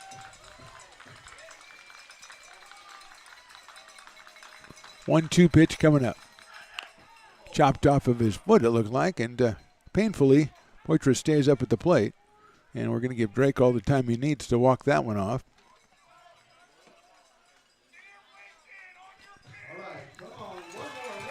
One more for Potter fans as they get the cowbells, and they're a great last strike group on Zebra Night and 2 for Tuesday, both rousing successes. We saw choirs, we saw cheerleaders, we saw dance teams, bands, we saw it all. 1-2. Swing and a miss, that's ball game. So 5 Potter pitchers combined to give up 1 hit to the West Coast Kings. Potters come up with 4 in the 7th to break it open. Our final tonight, the Potters win this one 9-1. We'll take a short break and be back with our postgame right after this on the Stones Radio Networks.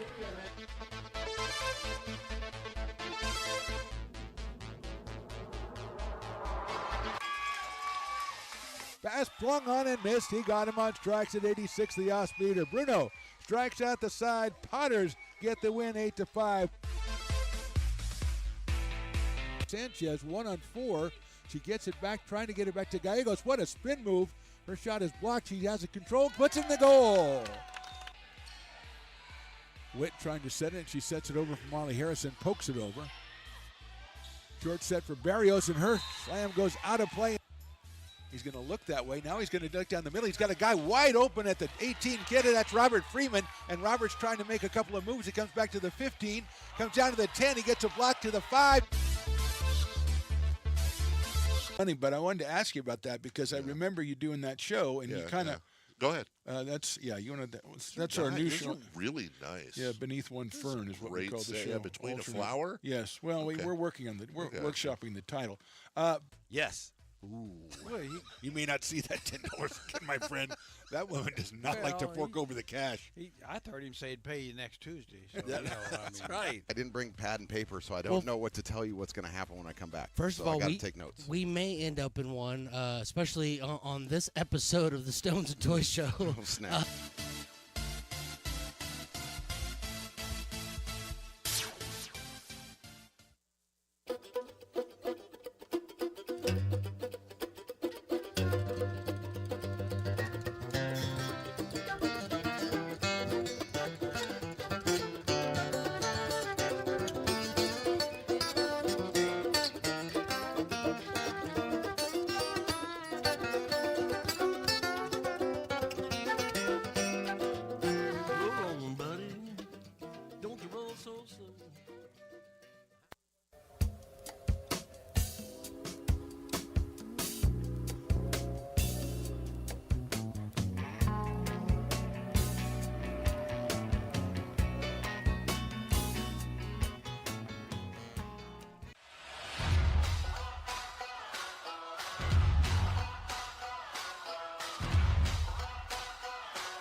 When it comes to your home's maintenance and repairs, Jeffers Resource Group has you covered. Our handyman services offer a comprehensive range of expertise so you can have peace of mind. Contact us to schedule your service today.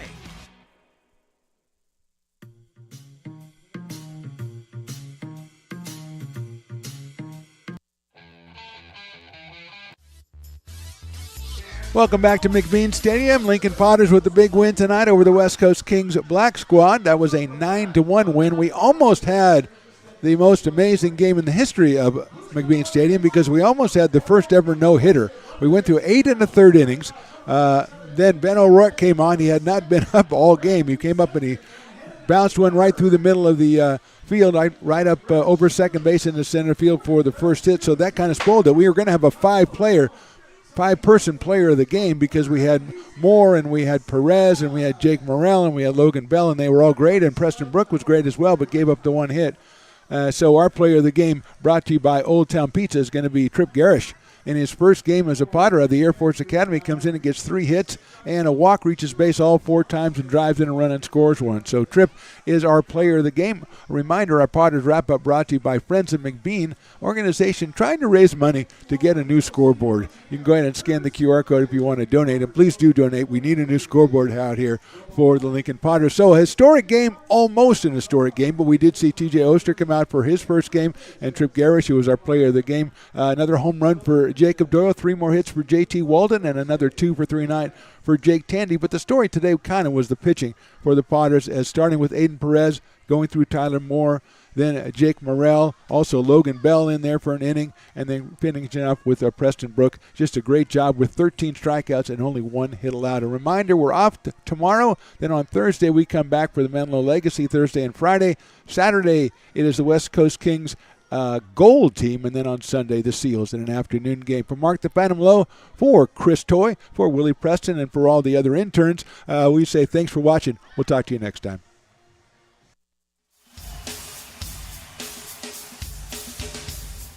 It's an old Otis Redding number that we do.